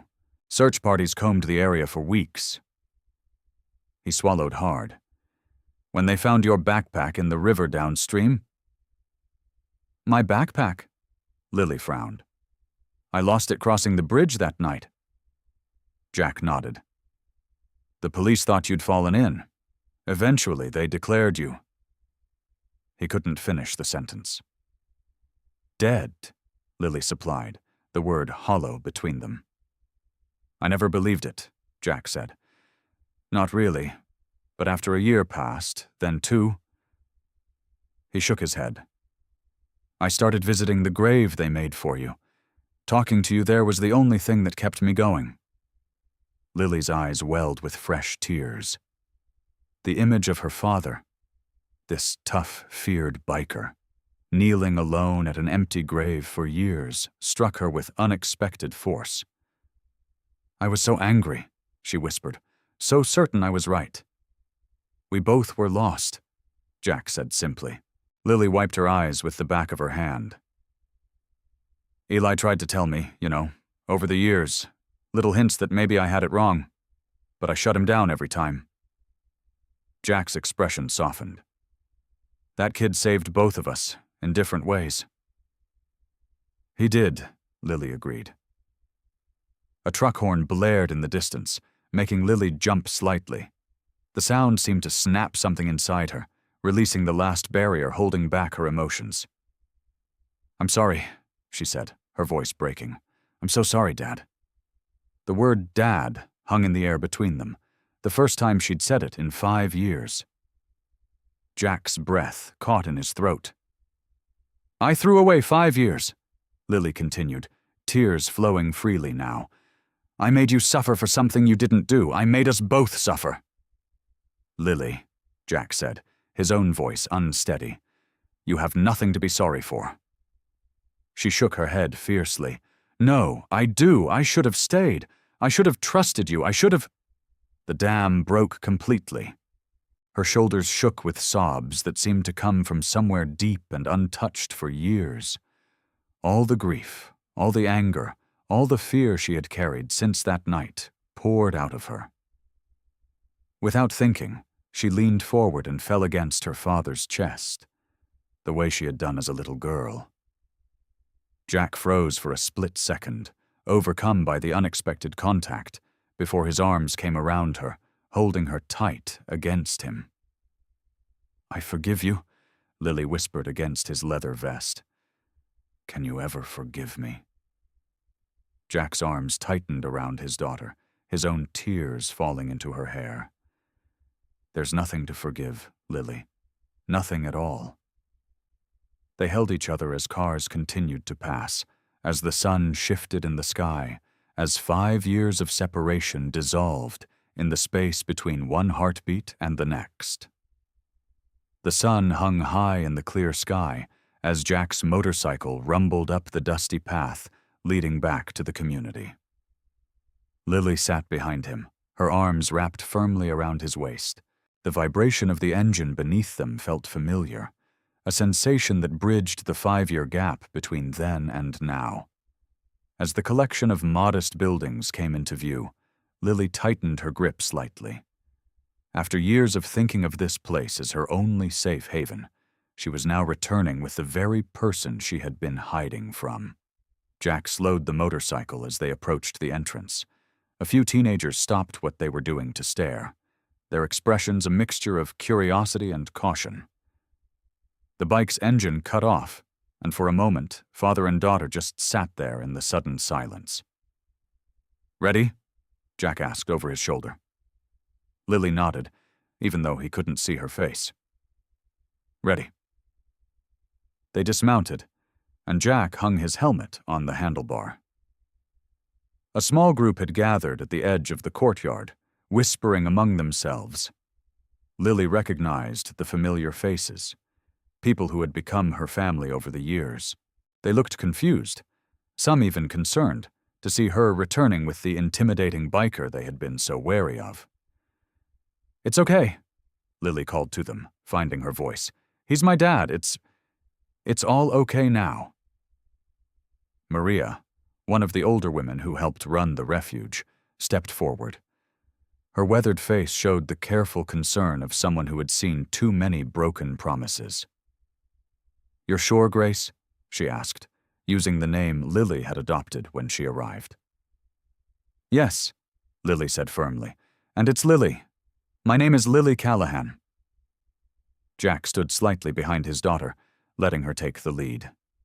The leather of his vest creaked as he shifted his weight, but he remained quiet, respectful of the space and the people who had protected his daughter when he couldn't. "I made a mistake," Lily continued, addressing the growing crowd. "A big one. I thought my dad was someone he wasn't. I thought he hurt people, but—" Her voice caught for a moment. "But I was wrong. He's been looking for me all this time, thinking I was dead." A murmur went through the small gathering. Some faces softened with understanding, others remained cautious. "Where's Eli?" Lily asked, scanning the faces. "I need to thank him." Jack's eyes also searched the crowd. The skinny boy who had led him to his daughter was nowhere to be seen. Then a small voice came from behind them. "I'm here." They turned to find Eli standing a few feet away.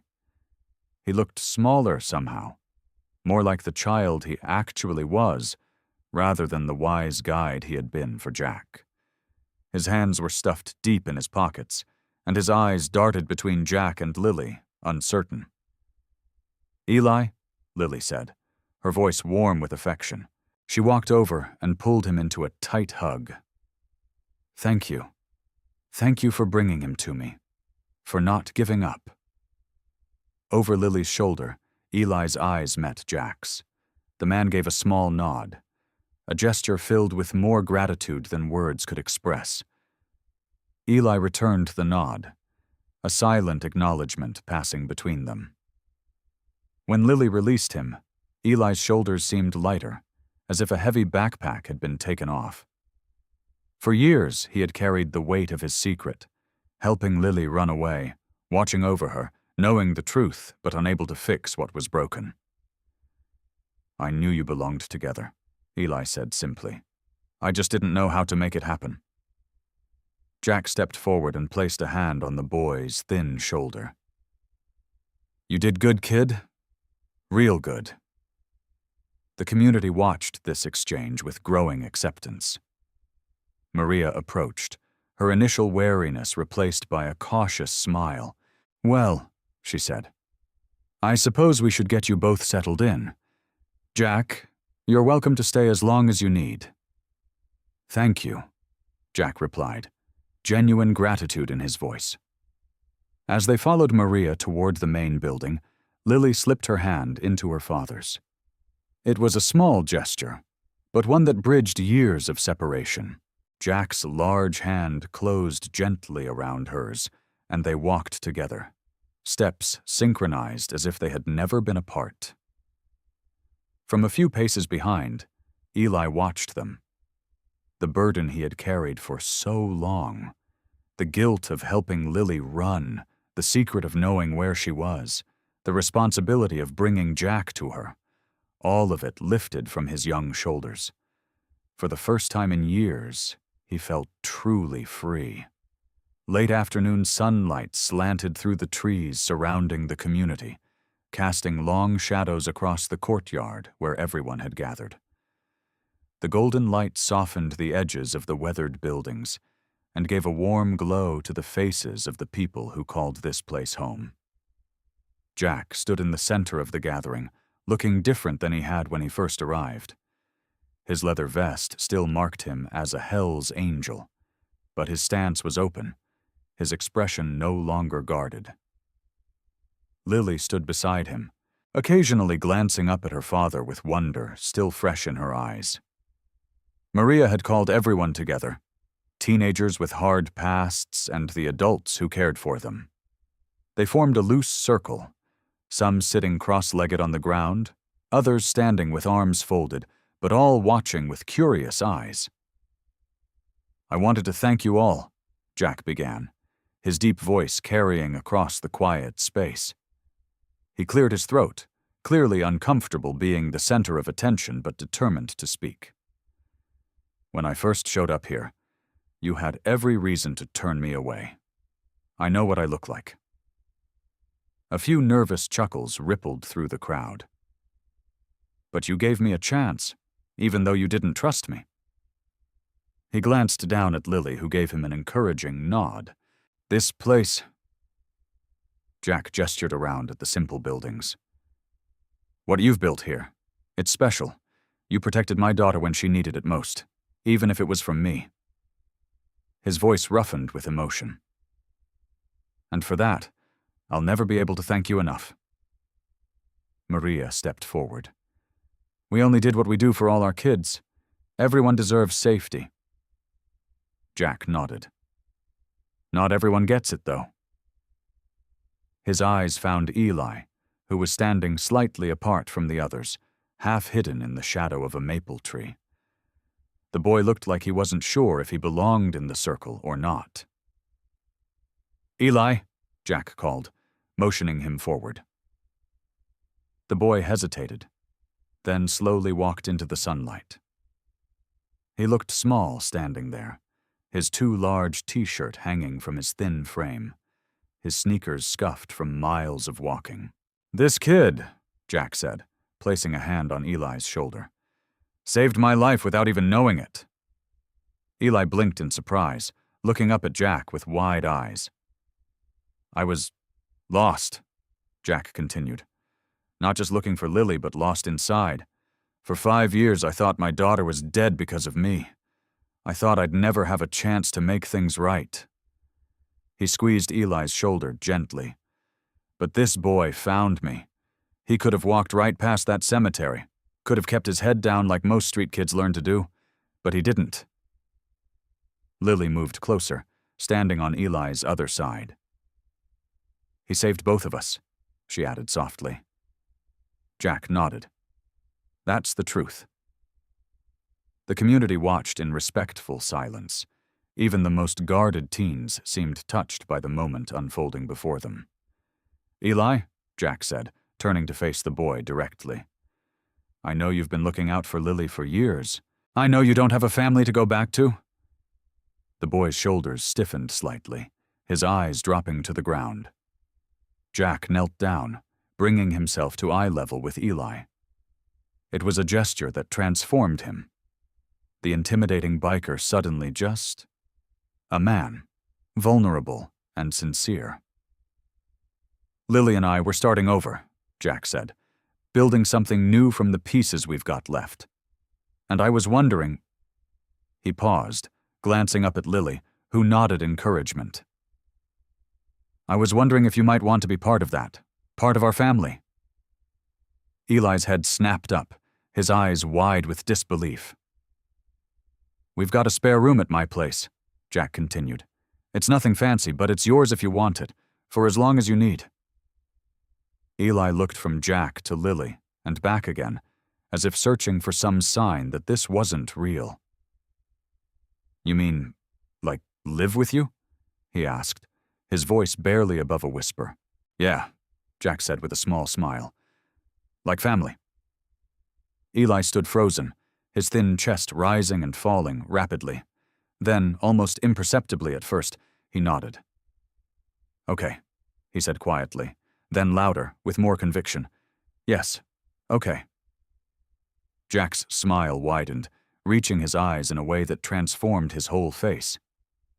He placed his hands on Eli's shoulders, looking at him directly. "You're not alone anymore, kid. You've got a home now." For the first time since they'd met him, Eli's face broke into a full, unguarded smile. I hope you like this story. Please share what's your favorite part of the story and where in the world you're watching from. Have a wonderful day.